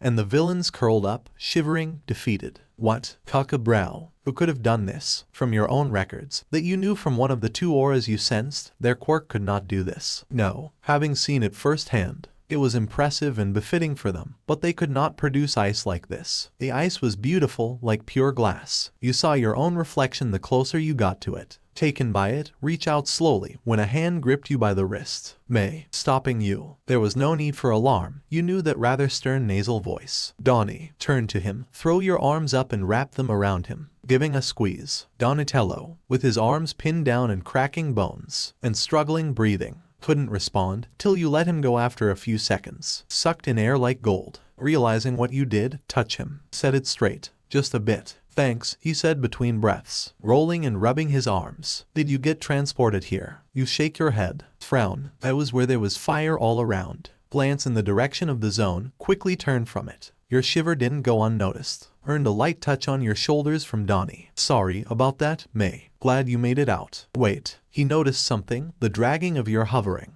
When you bobbed up and down, seam weighted and the minor sagginess in your eyes. You should have reacted when his grabbed your wrists but didn't. May, are you okay? Looked closer, seeing just slight, very slight discoloration on you. Put a finger under your nose, realize what he was doing, move away. Yes, I am fine. Pump an arm up, giving a twirl. There is nothing to concern yourself over. Now, turn to the villains. Who did this? Clearly not you. Was there another here? I sense their aura as well. He nods, verifying. Yeah, that student in your class with the two-tone hair. You know, the one with white one side and red on the other. It sort of rang a bell. He has a scar over one eye. A burned scar. You sat by him on the busy. It clicked. Oh, Sh-chan. Say Shoto's name incorrectly. But, you never knew or got his name. Where is he? Look around. He was close as I was coming. He must have been the one that left. I cannot sense his aura right now. Yeah, Donnie confirms, pointing in the direction he believes Shoto to have gone, using his staff. He was questioned the villains about their plan.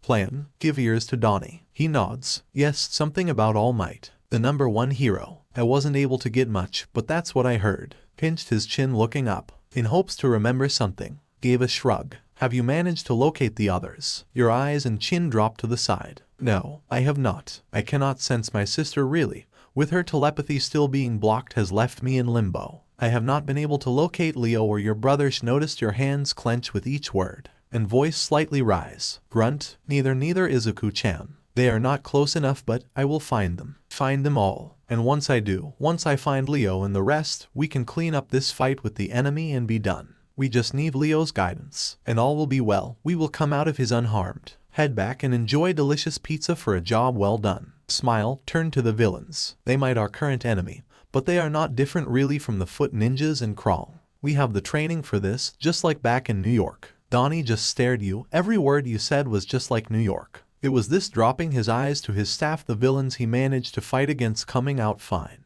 with minor injuries, were nothing really like the ninjas from home or aliens. True, they weren't well taught or trained in fighting, but their quirks made up for that. There was not single bit of data on them, and here you were talking like it was simple and fine. One thing he did agree with you, he did need his brother, Leo, and the rest, and hopefully get away, or this was nothing like New York in any way. His mind could wrap around. This was high school, was what screamed in his mind, that you calling his name.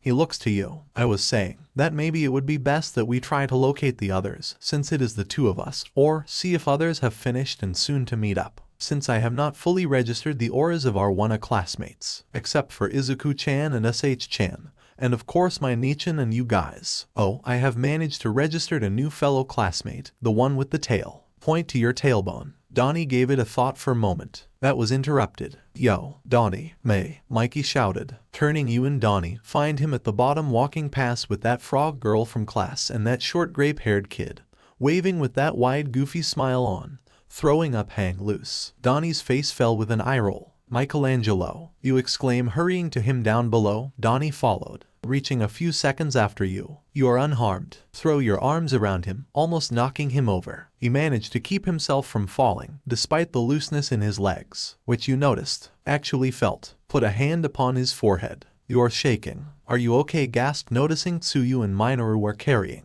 Aizawa-sensei. Hurry to the unconscious man, badly beaten, bleeding rather profusely from his head or eye. You weren't sure, in his elbow it was, you could see his muscles. That wasn't all, where the skin of elbow where it should, and the clothing that should have been covering it was disintegrated. It was horrible. Aizawa-sensei, reach out, lightly touch him. Snap your hand. His aura, it is fine. Donnie's eyes. Tsuyu and Minoru weren't sure what was happening. The looks being exchanged between the Americans left them out. The only thing they got was the soft whimper from you. There is not much that I can. They watch you stare at your hands. Reach them back out towards Aizawa, and softly glow the same with your eyes. While Minoru gasped softly, tilting his head just a bit. Noticed an opening start to appear over eye, the same one as Aizawa's. Waiting a bit more, a bit of blood started to surface. What is she doing? A question that Mikey was ready to answer, but you speak instead. There is not much that I cannot do. His aura is, stop. Dropping your hands. Wiping your brow. Then we've got get him out of here, Ribbit. Tsuyu said, moving through, to get him help.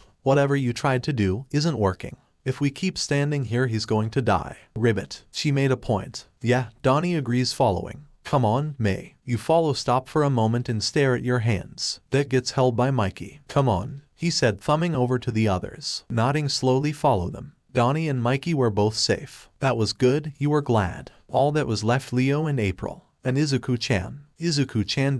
Your thoughts? Wonder. Grip Mikey's hand a bit more. He. The two of you with April were going to this morning. The moment you open the door, find him standing there. Meet those big green eyes and nervous smile, scratching the back of his neck. A smile instantly light across your face, glowed the second your hand clasped around his and yanked him inside. The second you did, your mouth fired off with so much. Shoved the travel book in his face, pushing him to the table. Almost caused him to trip. Luckily he didn't. He just sat there listening. Even when the three of you headed off to school, you skipped, hovered next to him, around him, upside down, asking him so much and speaking so much, unaware he and April held their own talk. And when the three of you arrived, nerves shot through you, instantly calmed when he held out his hand and April rested a hand on your shoulder. But, more so from Izuku, when he smiled made everything okay. That once you took his hand couldn't wait, nearly burst. Now looking at your empty hand felt nothing. Was he okay? Was he? May, Donnie, Mikey. April's voice breaks through. The sound of her voice your heart leaped. Release from Mikey and hurry to her. Arms out, throw yourself on her. She managed to catch you with one of her arms, while the other one was rubbed around her thigh. She chuckles a bit, even as you knocked her down, falling on her, burying your head in her chest. Through the sharp pain, she managed to return your affection, patting your head lightly. Glad you're okay too. Those around smile at the reunion between the sisters. I could not sense you, sister. I was worried, but I also knew you were all right. You sniff, sitting up with her. Give her a smile, which she returns. Yeah, you had me worried too, till Shoji here, she nods to him, was able to tell you were just located somewhere else. I see you managed to get out fine. Her eyes look you over. Not a scratch on you, good. Pats your shoulder. Hey, Mikey noticed, pointing. That Miss guy is gone.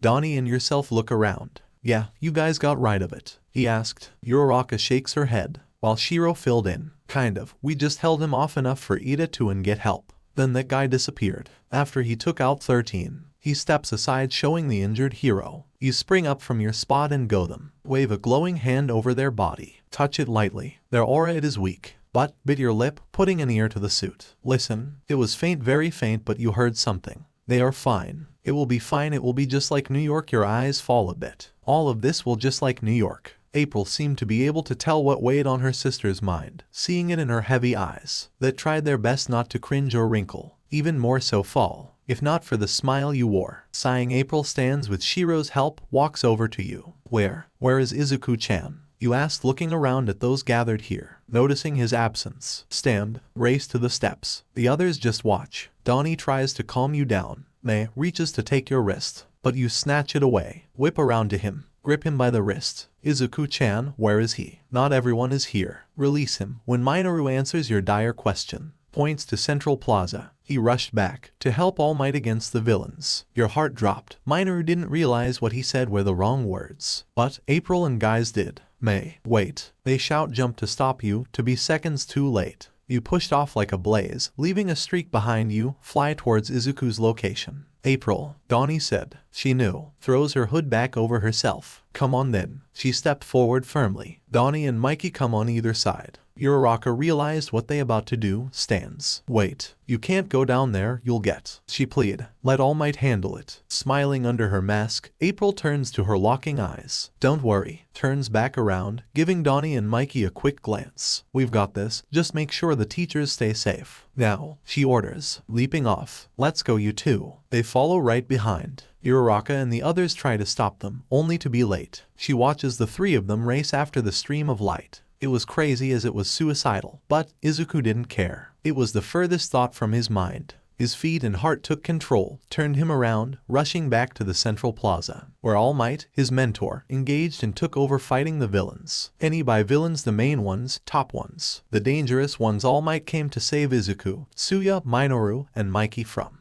before any really damage could be done to them, or worse, so much couldn't be said about Iwaza, who took much of the beating, not from going up against the lesser villains, but from engaging briefly with Shigaraki, whom was thought to be the final boss, widely mistaken. Iwaza's injuries came heavily from the large black muscular humanoid villain, whose strength would have easily broken the teacher if not for the timely arrival of All Might. Yue would have been short a teacher and the world short of pro hero. Thankfully that was not the case. All Might managed to get Izuku, his classmates, and teacher away from the battle to a safe distance, making sure Iwaza was taken care of first, instructing them to do so, which his words were followed. His words would have been followed if Izuku didn't know the truth about his mentor, the truth that might expose and could possibly end All Might in his career as a pro hero. He couldn't let that happen, he just couldn't. He had some knowledge about that mindless large villain Nomu. That could be very beneficial, and he could help too. He just had to. Even if he didn't have much control over his quirk just yet. It didn't matter. He was working to become a hero. Thoughts like those, they didn't matter. All that mattered was helping others no matter the situation.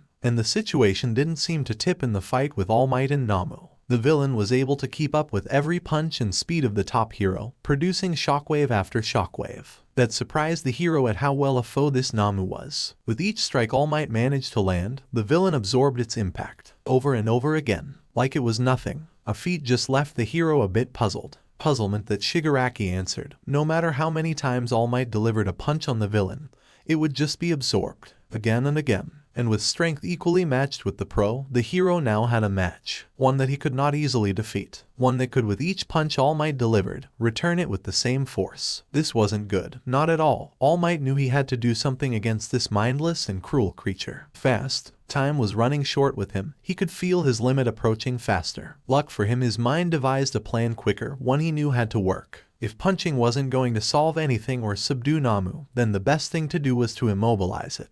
Wrapping his arms around the creature's waist, All Might with a heavy and mighty heave, lifted Nomu over like a wrestler, and drove into the ground head first. With such strength it shocked the area. It was victory, or so it seemed. Once the cloud of dust and smoke began to settle from the attack, it wasn't a victory. Having read through All Might's plan, Kurogiri used his warp gate just in time to save Nomu from being buried and immobilized. Half of Nomu's body was through the portal, while the rest remained in an under-arched position, like an upside-down bride, under the hero. Coming out the other side, Nomu used this opening and grabbed hard onto the hero's weak point. Squeezing and breaking skin, blood started to seep through the hero's white shirt. Pain shot through All Might like a fire. He wanted to scream but held it in. He couldn't show the pain that wrinkled inside, otherwise risk being exposed. Grunting as Kurogiri's portal and Nomu slowly started to drag the hero into the gate, where Kurogiri would finish him, by means of crushing him, slicing him in half, ending the hero. It couldn't end like this. Izuku, he didn't want it to end.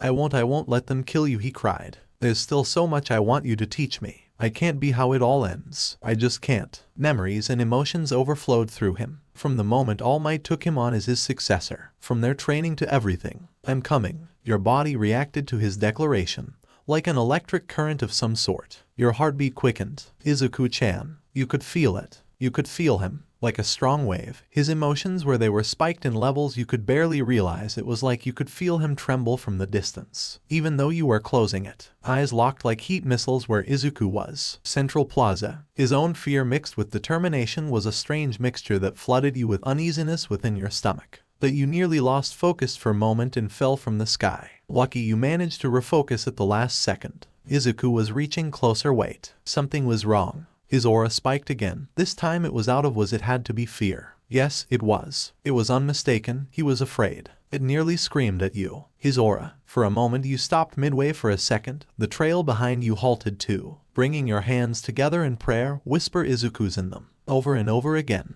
After the 5th time, continue. Not the best idea, you had to admit, but had to reach Izuku so he could come back safely. Finish the mission and enjoy pizza with your sister and friends. This would all go away, just like it always did. These villains were nothing really, lesser than the subordinates of the Foot Clan, from what you've witnessed and encountered. So dealing with whatever might be causing this spike within Izuku could easily be handled, or course in polite way. Thank goodness you could repel. Enough of that now. Izuku. He needed to be cared for. Fueled, raced through the air, like a shooting star that Leo noticed out the corner of his eyes. He just barely managed to spot me. Zip overheard, while keeping his attention on the matter before him. With a mighty kick, send the villain back hard to the ground. The mountain zone provided some, well, it wasn't concrete jungle, but he had to adapt fast with this terrain. Lucky for him, he managed to. Barely. His footing was a little off, but he got his balance back enough to deliver some hits at the villains he, Momo, Gyro, and Kaminari were surrounded with. Gyro holding a sword Momo created thanks to her quirk,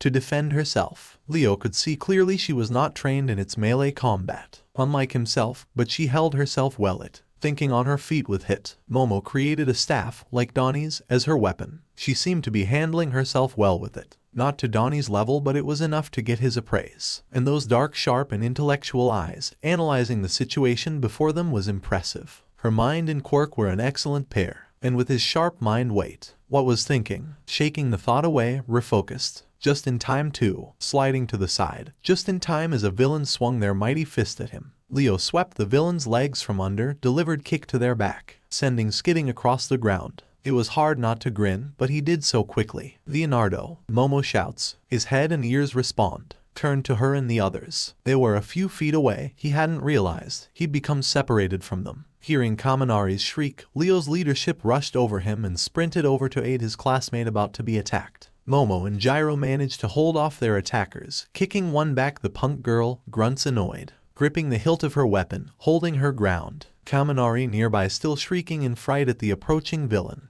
Having enough, Gyro gets ready to snap, when the sound of metal clashing mixed with Kaminari's stunned gasp held her words. Turning to the sound, finding Leo standing before the blonde with his katana as a shield, pushing back against the villain, that for a moment seemed shocked at the feat Leo was doing. Kaminari felt the same. Leo's eyes, like steel on the villain, ready to cut like a blade, sent a small shiver through the blonde. It was a good thing the mutant was on their side. The villain was rather large, but Leo paid no mind. His instincts took over, fear left him like a simple breeze, stared the villain equally hard back. This was some sort of joke. The villain smirked, a mistake on his part. It happened so fast, barely anyone blinked. Kaminari had to do a double take for a second after catching his breath at what just happened. Momo too. She knew Leo was skilled, as many from the Hamato clan were known for, but she didn't accept this. Then again, it was to be expected when he used his quirk. After all, something Leo still was trying to get a grasp on. It showed when the villain raised his other large hand and threw from the side. A Leo, whom he thought was solely focused on blocking him, was gravely mistaken. Leo's other hand, like lightning, grappled the villain's wrist, twisted back. It crunched like something out of a movie scene, flipped the villain over, landed his knee to their stomach. Kaminari was sure he heard the villain's stomach burst or something. Whatever it was, defeated the villain. They dropped instantly from Leo's strike. The second the body hit the ground did Leo come out of his trance-like state. The silverish hue lampshading his blue irises faded, returning his eyes back to normal. "You okay?" Leo asked, turning to Kaminari. The boy nods. "Dude, then." Later, Leo cuts him off, snatching him by the collar, pulling him back with Momo and Gyro, the four of them together, each with their weapon out except for Kaminari, who was still panicking, fussing over the fact he had no weapon unlike the rest of them and what he could do. Clearly, Leo groaned, slightly annoyed by the blonde. He's never experienced battle before, not to mention ... His eyes quickly move along, quivering. Kaminari lacks grip on his emotions. Now is not the time to be acting like this. Focusing back to the villain starting to corner them, Leo's mind reminded, slightly divided. Having seen May fly overhead towards the direction of All Might's fight made his mind scream at what she was thinking. And why? He hadn't thought. It was because of she knew she wasn't supposed to react suddenly like that. Not without him at least giving some sort of guidance or plan.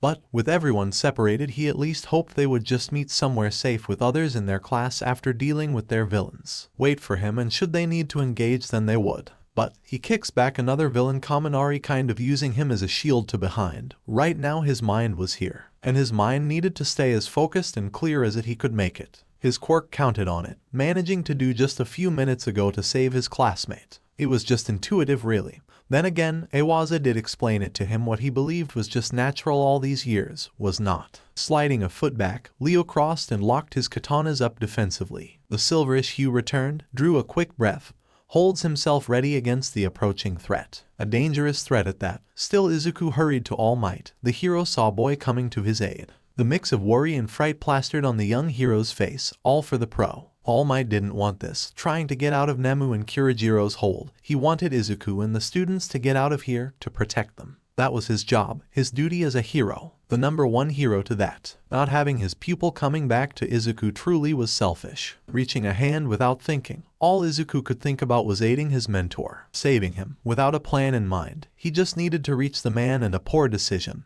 Kirijiri instantly appears before Izuku, cutting the boy off, ready to warp him. Izuku-chan. You shrieked. He was going to be warped. The coldness, the darkness, Izuku, he was going to be. It didn't matter. Coldness and darkness wasn't going to stop Izuku. His hand remained outstretched towards All Might, even with Kirijiri presenting himself before him, with every ill intent to end the boy. A deed that almost happened, if not for the unexpected arrival of Katsuki. Blasts the villain back, pinning him to the ground. Izuku avoided his end. Another one of his classmates comes. Shoto arrives and freezes Nomu, being careful not to get All Might. To the hero's surprise and the villain's, one of your poorly trained thugs, Shoto Rebels told me you're here becomes you think you can kill All Might. With Nomu frozen, All Might uses this chance to free himself from the villain's grip. At that moment, another student or better students enter the fight. Kirishima tried using a sneak attack on Shigaraki, to no avail. The villain easily dodged it, earning a scoff from Raph, who came in a few seconds after. Ignited from head to toe, size 2. Thrust one directly at the Shigaraki. Again the villain dodges the mutant strike. To Raph's surprise, he was sure he came in a lot more stealthier than Kirishima did.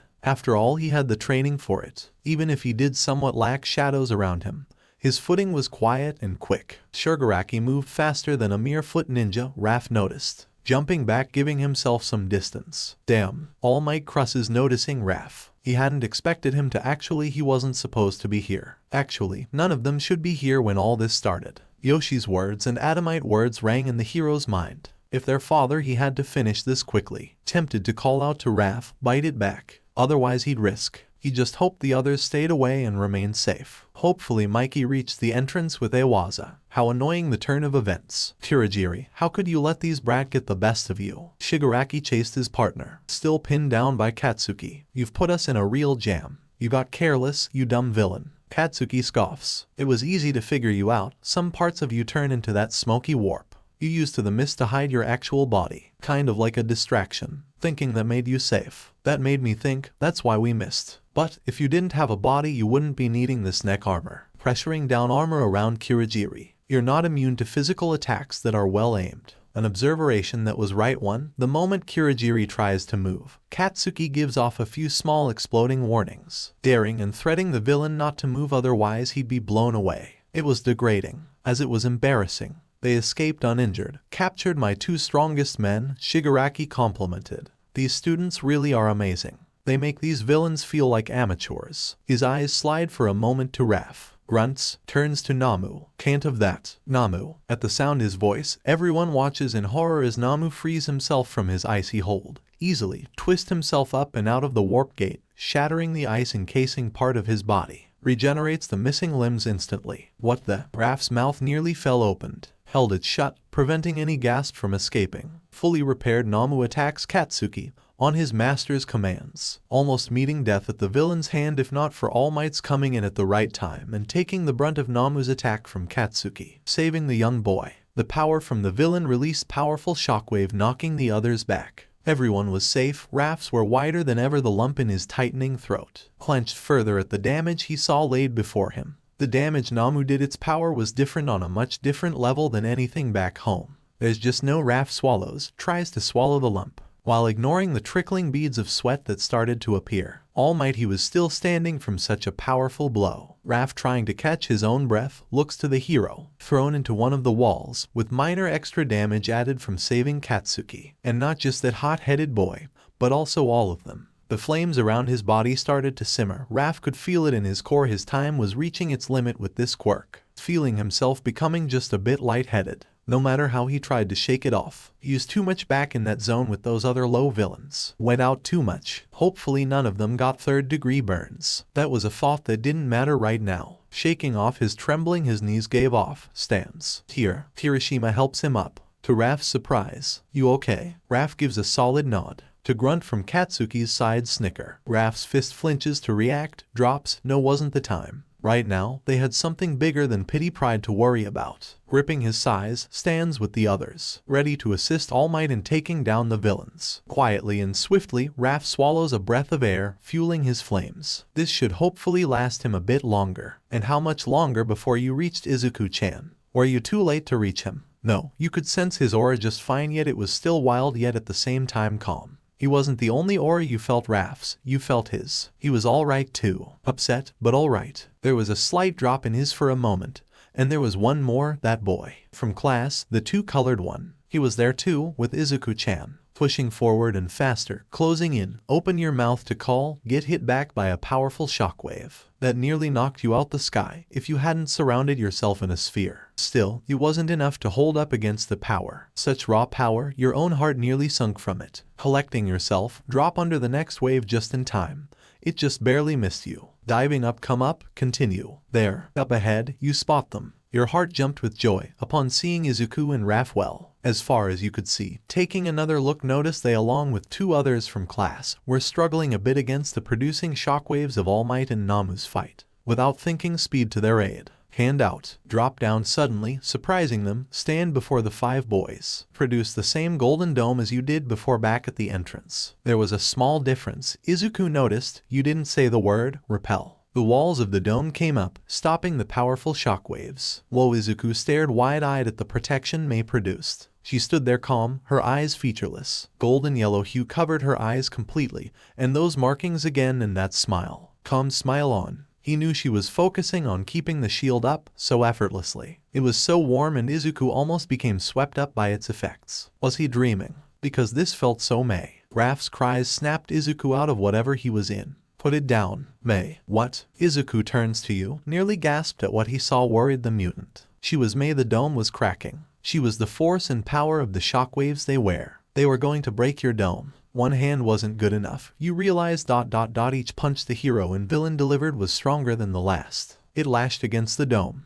This much force power was another one came. Slammed against the side, slide you back. Almost lost your balance. Thinking quickly dig your heels on the ground and pushed back. It was hard to tell if we're struggling. You had to keep this up, despite the shakiness in your arms, and it didn't matter the others. Izuku-chan, Raph, protect them. Keep it up. Everything was going to be alright. It's just like back in New York. Yeah, you just had to keep them from ... You needed to use the other hand, itching to use the other hand, refuse. Did you have enough to do this? Sliding your eyes to try and follow All Might, whom Izuku-chan was clearly worried about. It was ringing off him. Your mind was nearly screaming. Raising your other hand, you do it then. That way then it hurts so much. But not as much as you needed to ease the aura. Raph's eyes screamed with his voice for you to stop. He broke from the guys, dashed over, amazed them for a moment how fast a turtle could actually move. Raph kept shouting for you to stop, but it was clear either you didn't hear him or turned a deaf ear. You hadn't stopped. With your other hand out, aim in the direction the fight was happening and small orb began to form. Slide your eyes back, lock them with Izuku. Smile. To him and him alone. It was a smile that left this stung something in Izuku.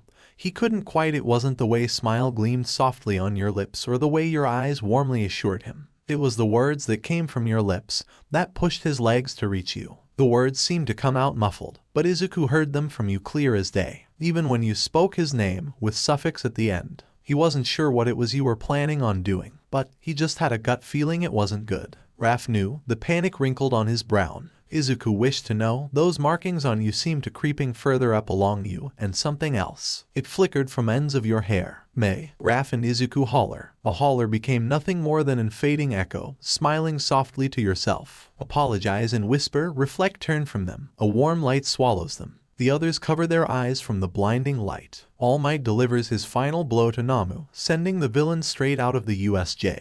Shaking the whole place, April and the guys stopped feeling the vibrations and spotting Nomu being launched out. Mikey's mouth fell to the floor with a huge smile. Dudes, nice. He laughs. Donnie lifted his visors in awe and lost of words. The power was just wow. April stared too for a moment when she remembered her sister. May rushed off. The others follow. Donnie had to pull Mikey with them. The villain defeated, there was nothing left. All Might stood before Kirigiri and Shigaraki as smoke slipped from his muscles. There wasn't much time and he hadn't the strength to move another inch. Nothing left to do but bluff, standing before the two and students behind him, protected by the golden transparent dome, decorated in thick long cracks all over.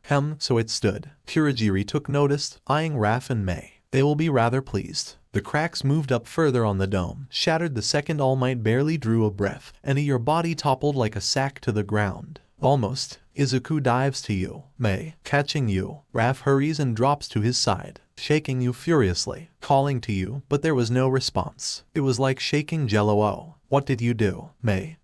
Izuku cries in hopes something, but nothing. Those markings remained. They seemed to faintly glow just a bit. He wasn't sure what that was for. He wasn't sure if you were breathing. Was your heart shaking you some more? Izuku gasped. She's his eyes wavier to Raph. Holding you more. She's cold. She's numb. Those reached the ears of the others. Damn it. All Might cursed. That wasn't supposed to happen. What an interesting turn of events. Kirigiri's eyes slit. Unfortunate, they won't be happy. He looks to Shigaraki. It was clear the young man cared little about the information. Or so he thought. The bug zapper went out. Shigaraki Mock starts scratching his neck. Never liked bug zappers. Enough. All Might raises his voice, glaring hard, warning him. Izuku kept trying to reach you, but no response. He wasn't sure what he should. Holding a motionless body in his arms. Just what did you do? And what about April? How was she going? She'd be devastated to see her younger sister like this. The look Izuku didn't want to imagine it, but forced itself in his mind. Yes, he saw it, the grief twisting itself on April.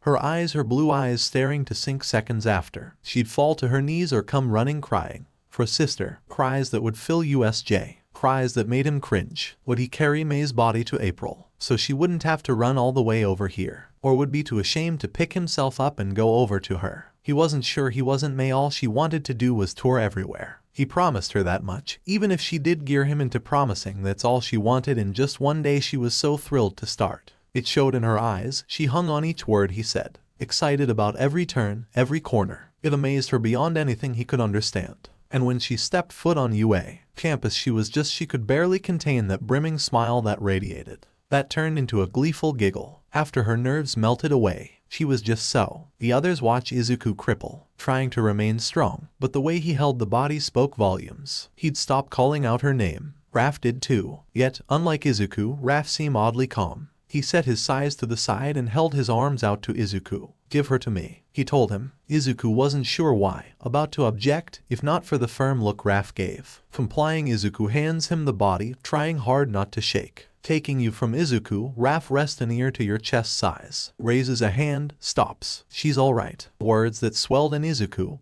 that turned to confusion. What? There wasn't time to explain. Following Raph's eyes, Izuku looks down to you. Those markings were slowly fading away and he noticed the tip of your fingers slightly moving, followed by your chest slowly rising and falling. She was just being stupid, Raph said, with no further explanation. She just has to recharge. She'll be fine. The breath Izuku held finally comes out. Even the few tears in the corner, he wipes them away. That's good to hear. But, remembering the situation around them, with you out, left them somewhat vulnerable. Someone would need to keep you guarded. But, who would? From what Izuku knew, you're the only one who can really produce protection. And if someone had to hold you while they defended themselves, would leave them at a huge disadvantage, meaning they would. I can encase her, Shoto said. They look to him. He explains, I can use my ice to encase her, giving her some protection. It'll be cold enough to keep the others calm and maybe provide some defense. It's the best choice we have right now. It was a thought, one that didn't need thinking. What choice was there really? Yeah, okay, Izuku agrees. They'll make sure it was alright with Raph, who grudgingly agrees. Setting you down, Shoto quickly and carefully encases you in ice. There, she'll be fine. For now, with one task taken care of, now on to the more important one. Facing the villains. This should have been over, by Leo's thoughts, at least. It shouldn't have taken this long to take out some villains, not being forced to surrender by one of them. It was humiliating, to say the least. All his years of training and for what? Being cornered, holding up his hands, dropping his katanas. All because the plan, Gyro's quick-thinking plan in using Kaminari's electrification quirk to taser the villains. It worked up to a point, including the side effect his quirk leaving him rather short-circuited. Leo called it brain damage, after he completely discharged. Luckily though, Momo had managed to make large insolent blanket best not to think about that, protecting them, but allowed Kaminari to get captured by one of the villains, who just so happened to be unaffected by the latter's quirk. It was clear it was the same villain who jamming the communications. Though it wasn't the one, Leo realized, blocking April's telepathy. This was just one mystery solved. But, being in sort of defeated position Leo fumed at the outcome. If he had his brothers and friends, none of this would happen. He'd give an order that would follows, plus all of them together worked rather flawlessly together. Their skills wouldn't allow them to be in a predicament, not to mention the defeat of these villains would be swift, like any ninja. Breaking away and handling these villains on his own wasn't ideal, clearly, but standing here like this wasn't ideal either. There had to be some way to get out of this and also get to Kaminari. The only idea that came to the mutant's mind was a distraction. Gyro's thoughts exactly. You know, you two dudes are so lucky. With electric-type quirks you're destined for main success. What are you doing? Momo whispered. Gyro kept talking, praising the villain. I mean, if you didn't want to be a hero, there are tons of jobs you can do in the city, right? Your kind of quirk is in high demand. Leo wasn't sure what or why she was doing this. He kind of wished she would stop. Opening his mouth to say something, stopped. Noticed the movement of her earlobe, moving downward towards her stereo boots. That's surprising. Leo gasped. He wasn't the only one who noticed, Momo too. Distracting them, he smirks mentally. Not bad, better get ready then. So, I'm wondering, Gyro continued. Why become a villain in the first place? You don't have to answer, I just thought it'd be interesting to know. Her ear jacks reach her boots. It was now or never. Leo and Momo kept their eyes and face straight on the villain, not giving any sort of indications of the plan being done. Once gyro connected to her boots, she could attack. And after she did that, Leo devised a plan. He'd grab his katanas, rush the villain, taking him and freeing Kaminari. He had it. The plan would work. Taking a breath calmly clears his mind. Waiting before activating his quirk, the villain wouldn't know what hit him. Nice try. The villain saw through her ploy. Held electric hand to Kaminari. Think you can distract me? Big mistake, sweetheart. Damn, Leo sneered. I'm not some dumb thug that can be outsmarted by some kids. You need to learn to take hostage situations seriously. Other villains began to recover. So here's the new deal, the villain demanded. Either this idot's going to die or you are. How about that? You can save either his life or your own. He walked to them. So much for the distraction. They needed to get out and end this fast. Yet, you wondered, who are those two people standing a few feet before you? Squinting a bit to make them out, managed to see a woman. Yes, it seemed like a woman in a white lab coat with dark heels. You couldn't really make her out. Shadows concealing her, and with her to back didn't help. Was this some sort of dream? You weren't sure. Did the woman know of your presence? Who was that other person with her? Their back to you as well? They were younger, a child. They remained close to the woman. Their small hand gripped the woman's lab coat. You weren't sure why, but there seemed something vaguely familiar about this woman. Their aura seemed it felt no, it was the melodic humming the woman was doing. It seemed wanting to know. Reach a hand out to them. Hit something solid and cold. Your eyes snapped open. Ice. Ice was covering you like coffin or something enclosed. Why were you encased? Why were you entrapped? Why did it have to be a small space? Why? Your hands hit against it, a small crack produced. You didn't want to be in here. Your heart racing, ready to explode. Where was everyone? You began to claw. April, the guys, Master Splinter, your father, everyone. Where did they go? Were they gone? Why couldn't you sense them? They couldn't be gone. You didn't want to be left alone. The thoughts swirled wildly in your mind. You needed to get out those voices. Were they coming from outside? You weren't sure. You couldn't see. You couldn't. Slamming your hands again against the ice, with more force, producing more cracks. You didn't want to be here. Anything but here. April, you screamed. Instantly April stopped from the trembling jolt she felt. April, what is it? Donnie asked, stopping too, with Mikey just a few steps before her. April said nothing. She stood still, worrying the brothers. Donnie goes over to her, reaching a hand out. April, what is it? The moment his hand touched her shoulder, drew it back. She was shaking. April, what is it? He turns her to look at him, nearly jumped back. Her face was deprived of color. Paler than normal, she almost looked ghostly. Is she okay? Mikey asked, voice low and shaky. Donnie wasn't sure, waving a hand before April. She remained unresponsive. Something, there seemed to be something that gripped her. But what? April, he gives her a little shake. What is it? Hesitant and unsure, Donnie gives another light shake. She comes back, blinking a few times, shaking the haze away. What happened? What? Groaning, touching her brow slightly. My head, it feels like it's on fire. Donnie and Mikey look at each other, exchanging unsure looks. April, you okay? Donnie asked. She looks at him, giving a nod. Yeah, why? And looking around. What are we doing? That was surprising. The brothers look at each other, brows arched. Going to help, May. Donnie tells her. Remember. April gave it a quick thought. No, that's not right. May, she's back at the entrance. Thumbed over her shoulder. I told her to stay there.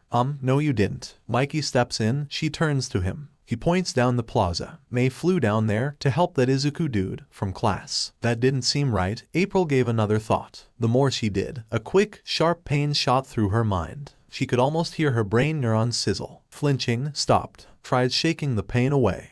No, that couldn't be right, May. She's. Donnie and Mikey exchanged looks again. Lost as April was. Why didn't she remember? Nearly there to the area. To stop all of a sudden, that just didn't seem right. April's telepathy already cancelled out, so she couldn't really search her mind to see. Donnie had a thought. It must be a side effect of who or whatever is preventing April from accessing that part of her quirk. April tried again, finding it blank. Empty, bleak, shaded, blotched, looking to the guys, meet their eyes, trying and searching for the truth in their words. They weren't lying. Her sister, is she actually? To make sure, April cast her eyes behind them to the plaza. Squinting, spotted Izuku, Raphael, 3 others from class, All Might standing before the 2 villains. Kurajiri, that Miss Guy, and the other, odd and rather frightful one, who seemed to be in panic about something. She wasn't sure why. Going over the rooster down there, April saw no sign of her sister whatsoever. There was, however, a coffin-like case made of ice behind the guys, the size of a person, but no sign of her sister at all. biting down, cursing herself, with no way of sensing May. April was left in the dark. Even so, Donnie and Mikey's words rang truth. Her sister had to be down there, somewhere, but where? If she was she hurt? Did she overdo it? Was she? So many thoughts overwhelmed April.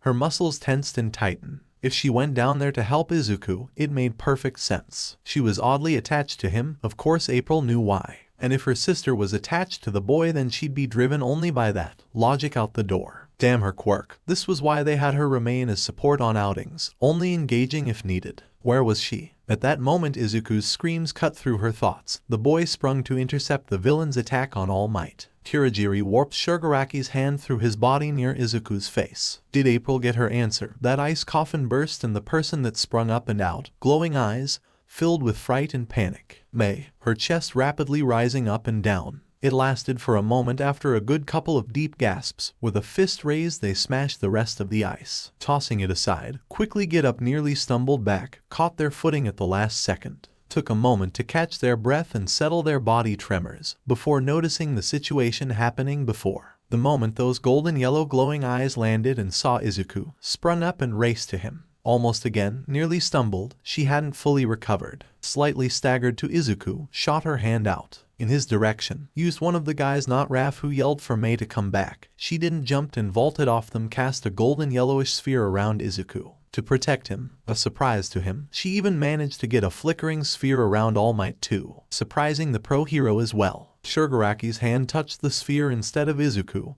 had a shocking revelation, not because his touch decayed the spheres, but because it had an effect. May. It was causing her pain. Even if she clenched her teeth to hide it, it showed on her shoulder. May, April exclaimed, rushed over. At the sight of her sister, Donnie and Mikey followed. Jumping down the last steps, April pushed off, using her telekinesis to give her a boost, left the guys behind. Shouted for her sister, May, May. The moment April's foot hit the ground, something fast whizzed past her, hit Shigaraki in the arm. That wasn't all either. In the mountain zone, the same thing happened to the villain holding Kaminari, shot in the shoulder. Momo knew who it was and what that meant. Turning to the entrance, they're standing with their pistol out. Pro hero and teacher snipe, with his fellow colleagues and the principal. It was a relief, but Leo's heart dropped when realized who was also there too: Yoshi Splinter Hamato. With eyes of calming fury at the villains, Leo swallowed the lodged lump in his throat. Mikey and Donnie, who stopped, saw their father do the same. Raph too, that he cursed under his breath. Sorry everyone, Nezu said. We're a bit late, but I got the teachers over here as fast as I could. Your class rep has returned, Ida announced. I have fulfilled my duty and I brought reinforcements. Taking their chances, the low-level villains charged the staff, to be easily beaten. Each teacher active their quirk. Splinter, on the other hand, preferred his skills over quirk. Sprinted down the stairs. Any villain that was in line of sight, he struck swiftly, knocking them out. Concerned more for his sons, his sharp eyes search and find them. Donnie and Mikey first on the stairs. Relieved, he rushed to them. Fist back, drove it straight into the villains jumping to attack from behind. Splintered pounced and delivered his punch, ordered his sons to meet with the other classmates. The sharpness in his voice, both sons comply and run back up the stairs. With two sons safe and accounted for, Splinter like an arrow shot through the villains coming his way, and searched for eldest. Reaching the bottom of the stairs, tackled one, easily taking them out. One villain tried to come up from behind. Splinter evaded their attack, whipped his tail at them. That didn't stop a few others from trying. This needed to end fast, sliding his eyes back quickly, making sure his son's back remained to him. Good they were. Now, turns facing the villains, he could use his quirk. Losing his necktie, addresses them with a subtle warning. I would not engage as you have neither the skill or mentality. But, should you wish, he stands firm and tall. Then understand this, I will have domain over this entire fight. The villains didn't know what he meant, of course they didn't. Not taking Splinter's warning, the villains attack. Sighing, Splinter took control. With the tables turned now, Shigaraki ends the mission. To be shot a few times by Snipe, Kurogiri quickly covers him. Preventing any harm, begins to warp them away, to be sucked up by 13. The hero tried to prevent them, but with their weakened state it didn't last. Kurogiri and Shigaraki managed to escape. Good, you could put the shields down, cancelling them. Latch onto your shoulder, that ached and winced in pain. If Shigaraki would have remained touching your spheres then. May, April's shouts turned your head. Find her telekinetically running over, she rips off her hood. May. Tired, you manage a smile. Walk slowly to her. Stop and remember. Izuku-chan. Turn around, spot him on the floor. Rush to him. Izuku-chan. You didn't get far or close to him, your body's still lagging energy, and with this injury, legs lock and you fall. Luckily, your arms shoot out and catch yourself, a bad idea. Pain from your shoulder spiked. Your hand instantly clamped on it, squeezing it. Why couldn't you be numb now? Why? It hurt. Like fire. Here, let me see. Shoto said. Looking up, find him standing over you. His hand looming over your shoulder felt rather chilly. He goes to touch your shoulder. You move away and jump up. No, I am okay. There is no need for an aid. He just stared at you. Then why are you still holding your shoulder? Realizing you quickly let it go. I am well. See, thank you for your concern, but I am well. Give him a light bow. He was about to say something the second you came up. April's arms threw themselves around you. Giving you a squeeze, you held down the throbbing pain. May, are you okay? Pushing the pain down, give a slight nod. Praying she'd let go. Yes, sister, I did not mean to leave. As much as April wanted to chide you about such a reckless action, held it off for later. Instead sighed. Good, you idiot. Come on, let's go with the others. Leads you towards the rest of the class, keeping you close. May, you know you shouldn't. Having escaped just barely from the pro heroes, Shigaraki and Kurogiri make it back to their hideout. Injured and upset, Shigaraki groans about the wounds inflicted. Shot in both arms and legs, are those underlings wiped out, and even Nomu was beaten. He fussed. We failed. Those kids were so strong. The symbol of peace wasn't weakened at all. You were wrong, master. Looking to a blank with words, sound only. No, I wasn't. A calm, low, husky and gruff voice replies. We just weren't as prepared as we should have been.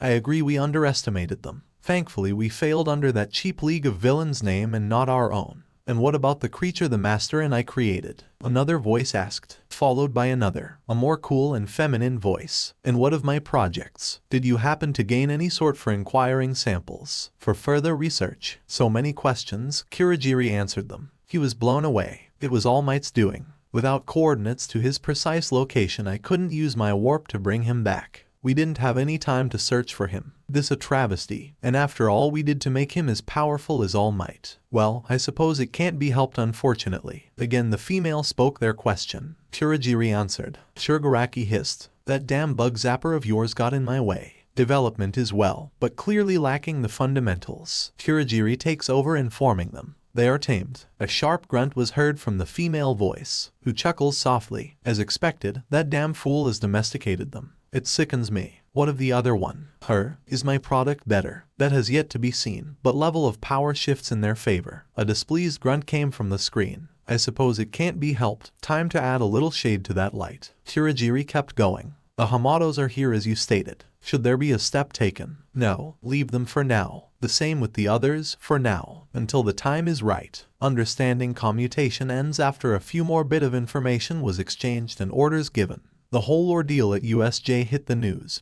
Besides that, everyone from class came out alright and fine. No one was really injured besides Aizawa and 13. Splinter reunited with his sons and after having them checked out, instantly took them home. April had you seen by someone, even though you insisted you were fine. Your main concern was about Izuku, wondering if he was alright, which caused April to snap at you to be concerned about yourself and how stress you gave her. After getting the okay and some medical attention, Uraraka came to check up on you both. April told her the two of you would be heading home, but everything was alright. You asked to stay to make sure Izuku was alright and to see if you could help. But April wouldn't allow it. Now with access to her telepathy, threatened for you to listen or she would use it on you. Once her eyes started to glow, you sigh and comply, though ask that your wellness wishes be sent to Izuku. With that, April drags you away. The moment you and April make it home, the sun was setting a bit. It was rather quiet. She told you to take a shower while she tired to prepare dinner. And by shower, a long one. Doing as she said, gather your clothes and take a long one. Washing your hair too. As you rinse the shampoo out, close your eyes for a moment, see that woman again and child. Hear that humming. There was something different though. This time the woman was a child now too, and held the hands of other child. It was weird. May. April knocked on the door. Come on, dinner's ready. We're having hot dogs. Finish up. Why yes sister. Turning off the water, grab your towel, wrap it around and dry off. April began setting the table as she waited. While she couldn't help but think about that moment of blank space. That was weird. Forgetting about her sister, where she was, what she was doing. That never happened before. That severed connection burrowed a hole that winced in pain. Starting at her reflection in the cup, forgetting her sister she just, Nachan, I am ready. You come out dressed in large New York t-shirt, hair down and loose, with dancing pineapple socks, just cause. She smiled as you both take a seat at the table. Hot dogs, her specialty. Clasping your hands together, thank her merrily. Pick up your food and take a bite. By the way, May, it's once and for older. April corrects, laughing a bit. Also, what you did today was just, she sighed long and hard. You can't going around doing things like that. You know this. Her voice tremors. You stop eating. Eyes drop. Yes, you had no words. This isn't like New York, May. You can't just be careless all the time. You can't just react. I wasn't around to help bring you back. She was right. Each word she said made your shoulder drop. Imagine what Dad would say if he found out. Huh? You've got to be smart about this. This new route we're taking is, well, it's different. You had no words really to say. Eyes still down, nod slowly understanding. All while Silver Eyes watched the two sisters. It was around 9ish in the morning when Kirby arrived to the office. The second he entered, the secretary George, a young man in his early 20s, with neatly combed short chocolate brown hair to the side, dressed professionally, pushed up his square glasses sliding down the bridge of his nose, back up so his hazel small eyes could see who was coming in. Smiled seeing Kirby. Good morning, Mr. O'Neill. Kirby turns to the young man, gave a quick mild nod. Morning, George. Continued to his office, quickly asked the young man of any appointments today that he might have. George swirled around in his chair to his computer, moves the cursor to today and clicks to see. Scheming through the screen, mutter to himself. Kirby waited, tapping his foot with little patience at the merry young man. Well, you don't have anything really until 11. Then again, he reads off, adjusting his glasses. At 1 and the last one is 2:30. That seems to be all. He double-checked, before turning back to Kirby with a mild bright smile. Nothing else, though Dr. Basil has a file she'd like you to go over about a patient of hers, also. Kirby tuned him out. Not to be rude, he just wasn't in the mood right now to hear any of this. His mind was dragged down about another important matter. After all, the call he received from Splinter about the attack that happened with some UA students and villains. It was pretty much all over the news. A class had an encounter with the villains on their training exercise field trip. They were trapped inside the USJ for quite some time, before any assistance arrived. The Class 1A, the same one his daughters were in. Kirby knew he shouldn't be worried, but he couldn't help it. And after what Splinter told him over the phone only worsened it. Mr. O'Neill. George clears his throat, getting the man's attention. Mr. O'Neill, this also arrived for you. Kirby's eyes fall to what George held out to him, a blue envelope addressed to him. Taking it, reads who it was from, UA. This wasn't about tuition or anything. He was sure about that. Awiaza assured and informed him that there was no fee he had to pay. So why send him a letter? Not trying to be noisy, George stretched his neck, catching a glimpse of the sender. Wow, UA. I heard that school was top-notch if you wanted to become a hero. I didn't know you had a quirk. He joked the last part. I would have loved to have gotten into that school, but his shoulders shrugged lightly. Had another calling. Also, don't think my quirk would allow or make me a hero. Is it for your daughters? Kirby nods, opening the letter. Two things fall out. One was a ticket to some sort of sport event, and another a letter. George again involved himself. Saw the ticket, his eyes gasped. Wow, aren't you lucky, sir? Kirby rose a brow to him and the letter he was reading. George's mouth burst with excitement. Going to the sports festival, what I would give to go. But it sells out fast. Your daughters are going to be scouted by all manners and types of heroes through the different competitions. Just talking about it gives me chills of excitement. You must be very proud. Are you going to go? A question that didn't really need an answer. Going to this festival, Kirby knew he'd be able to see his daughters again. Even if it was just for a bit. That's what put a smile on his face. What dropped it was the idea of them being a part of the event. Going to school to learn and hone their quirks to become well heroes. Thousands of miles was one thing, but this, he could help but feel indifferent. After the attack, he wondered what Splinter decision was on this. Tucking the ticket and letter away, gives George a nod and headed to his office. Mumbling, Mikey stomped heavily over to the open suitcase on his bed, shoved a couple of things into it. He didn't want to do this, it wasn't fair. Sniffing, wiped his nose. All because of what happened at USJ. It was just one thing and now. Stomped back to open drawer, grabbed another armful of items to shove in the suitcase. Now he and brothers had to leave UA. Their father made it plainly clear they would be returning. Splinter was enraged at the situation that happened. The moment they came home after waiting for about an hour, Splinter retired to his office and called Nezu. All of them could hear their father's roaring voice towards the principal. That struck them each. Well, maybe not Raph, who was the mod eager follow their father's order. They were all going to leave and head back to New York, back a life of running across rooftops at night and living back in the sewers, back to a life that wasn't exciting at all. Puffing, Mikey stopped in the middle of his room, dropped what he was holding onto the floor, sat down, arms folded tight. "This isn't fair," he grumbled. "Just cause one thing happened. We gotta go back." Threw his hands up. It was so cool fighting all those villains. Totally felt like a hero. Got to use my cool new power, quirk. Them villains didn't know what hit them. Punched the air, dropped his fist at the sound of knocking on his door. "Mikey," it was Donnie. "Can I come in?" "Yeah." Donnie opens the door and takes one glance around his brother's undecorated room. He wasn't sure if it was already dirty before or after he started to pack, or how old that half-eaten crust was. Even with a new, cleaner, larger room, Mikey managed to mess it up. Honestly, Mikey, Donnie kicks an empty soda can. "You need to ... never mind. Did you finish packing?" Mikey's brows knot together. "No." Crossed his arms. "And I ain't gonna either." Donnie sighed. "You know you have to, we all do." Father said. "I know, but Donnie," Mikey protests, big eyes and all. "I was just one thing and it was so cool. The villains, the fights, way better than anything back home. The rush was so cool. I never been so pumped in my life." Well, he thinks about it. "That one time when I had ice cream with marshmallows, 3 cups of sugar, gummy bears ... he starts to list. Donnie did his best not to retch, held up a hand for Mikey to stop. Okay, enough. "Look," Mikey is scratching the back of his head. "I don't really want to leave either, but how could Donnie put this?" Adverting his gaze to the wall, away from Mikey's big misty eyes. "What choice do we have? We got a feel of school and all. Maybe we just weren't cut out for this. Did you ever think about that? We're ninjas." "Not really," turned back to Mikey. "Heroes. Those guys, we knew nothing about them and well." "So," Mikey refutes, jumping up. "So what if we didn't know anything about them? That's the best part." Donnie was at a loss at his brother's logic. Mikey continued. "We are totally cut out for this. All of this. School. Everything. Those villains just shows us we've got more to look forward to. I want to learn as much as I can about my quirk. We finally found a place we can fit in. After all these years, really?" His voice calms down.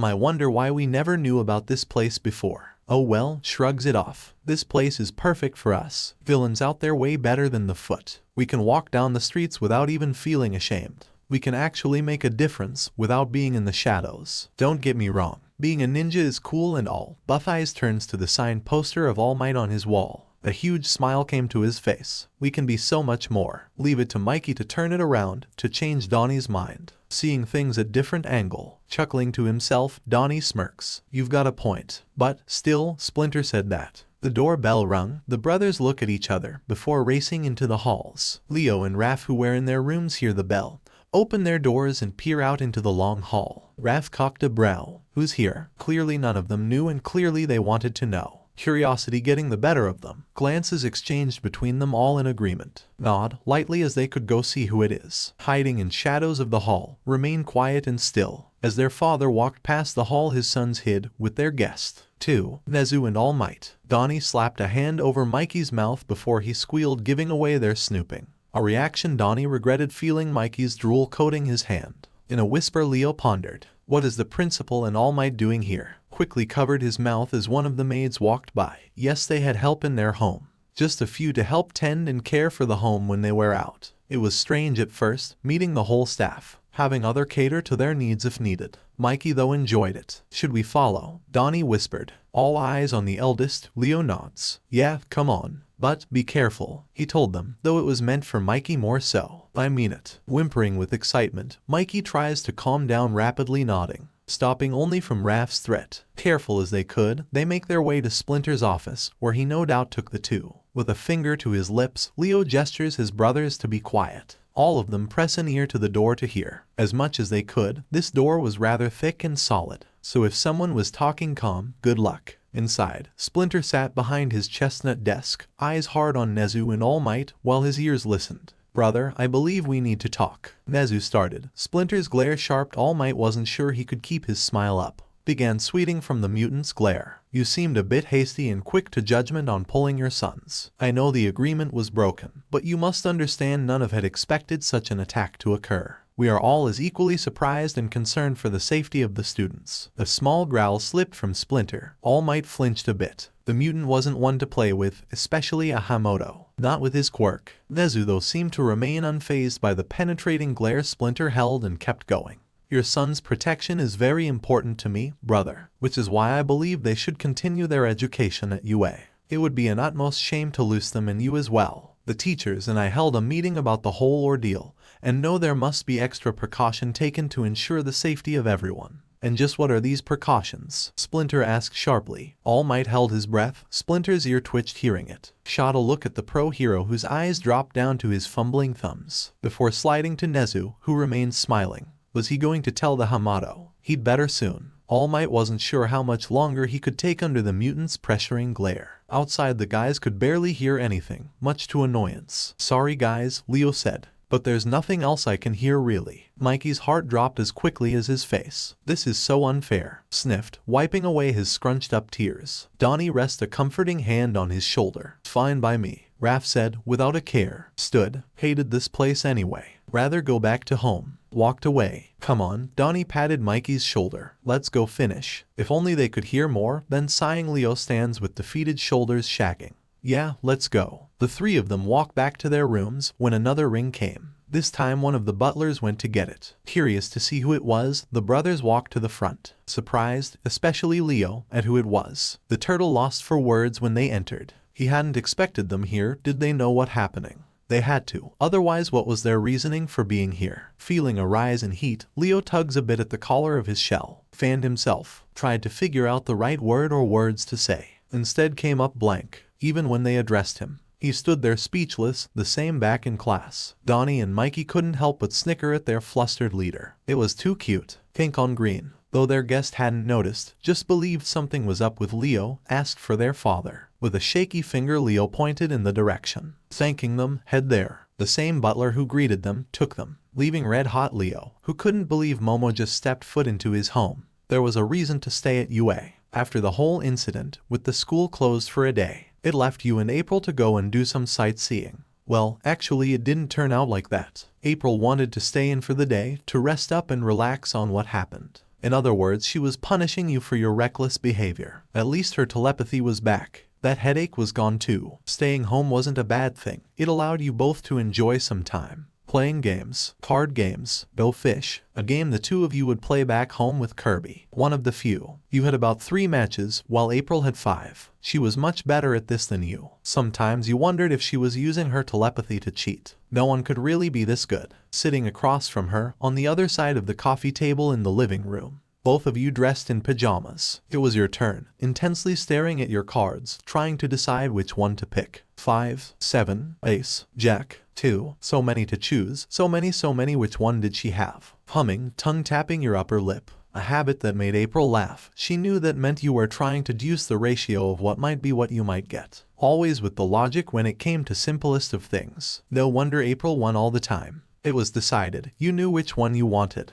Lifting your eyes from the cards in your hand to your sister, smile. Ace, Wanason, do you have an ace? A smirk slides on April. Nope, Go Fish. How unfair, but you chose wrong and pick up the card. And not a single match to any that you had. April went. Do you have a 2? She knew. How did she know? The instant widen of your eyes told her yes. Trying hard not to laugh, she holds out a hand for her reward, which you hesitantly give. She goes again, asking for a 6. Smiling, you shake your head. No, I do not. The fish of gold. April pinches her brows. You said it completely wrong. Not a surprise. Nay, she groans. You said it wrong. Again. Did you? Repeating what you said to yourself, realize you did. Oh, how silly of myself. Chuckle a bit. Clear your throat. Then I shall say it properly. Go to the fish. Again, it was said wrong. Dragging her hand down her face, April lets it go. Clearly her sister was not going to get it. Picking a card from the pile, April got her 3. Put the match down. All right, guess I'm winning again, she said, snickering. Stopped noticing your sullen eyes. May, what is it? Your eyes shuffled. Is it your shoulder? No, my shoulder is fine. There is no need to concern yourself over it anymore. Which was true, your shit wasn't hurting anymore. The effect wore off. If it wasn't that, then it was something. April saw it all on your face. Something was dragging it down. But her sister wouldn't say. April asked if you were homesick. You said no, not really. She threw out some other assumptions. It was no to them all as well. If you wouldn't say. April knew there was another way, one she didn't like to really use unless needed. Her telepathy, a last resort with you, but one that was necessary. Sighing, she sets her cards down, about to do it, when you snapped out of it. Smiled at her. All right, my turn. Do you have a 7? Baffled for a moment, April gives an eye roll. Picks up her cards. Yeah, here you go. Finally, you got it. Taking it, sit the match down. Wanasan, do you think being a hero is going to great? April looks up from her cards. Well, it will be different from being Kyuanches, so yeah. I mean, there might be some similarities and stuff. What kind of hero do you want to be? I hadn't thought about it, though if I were to choose I would say one that's well available. You didn't follow. Available? What do you mean? There? Here. Like how I am with you. Oh, so you wish to be a hero, like an older sister. April couldn't help but chuckle at your thought. Shrugs. Sure, why not? A big sister type hero. Available and can help guide others. You gush. What a wonderful reason to be a hero. Then I would much enjoy being a part of that with you. We shall together, correct? Looking back at her cards, April nods. Yeah, together. Now, hand over that ace I know you have. So alright folks, that's all for today. Stay tuned for part 3. Do subscribe, like and share for more such videos. Also check out the story and author Raven 716 on FANFICTIONnet. Press the bell icon to be notified first on release. See you in the next video. Till then, goodbye.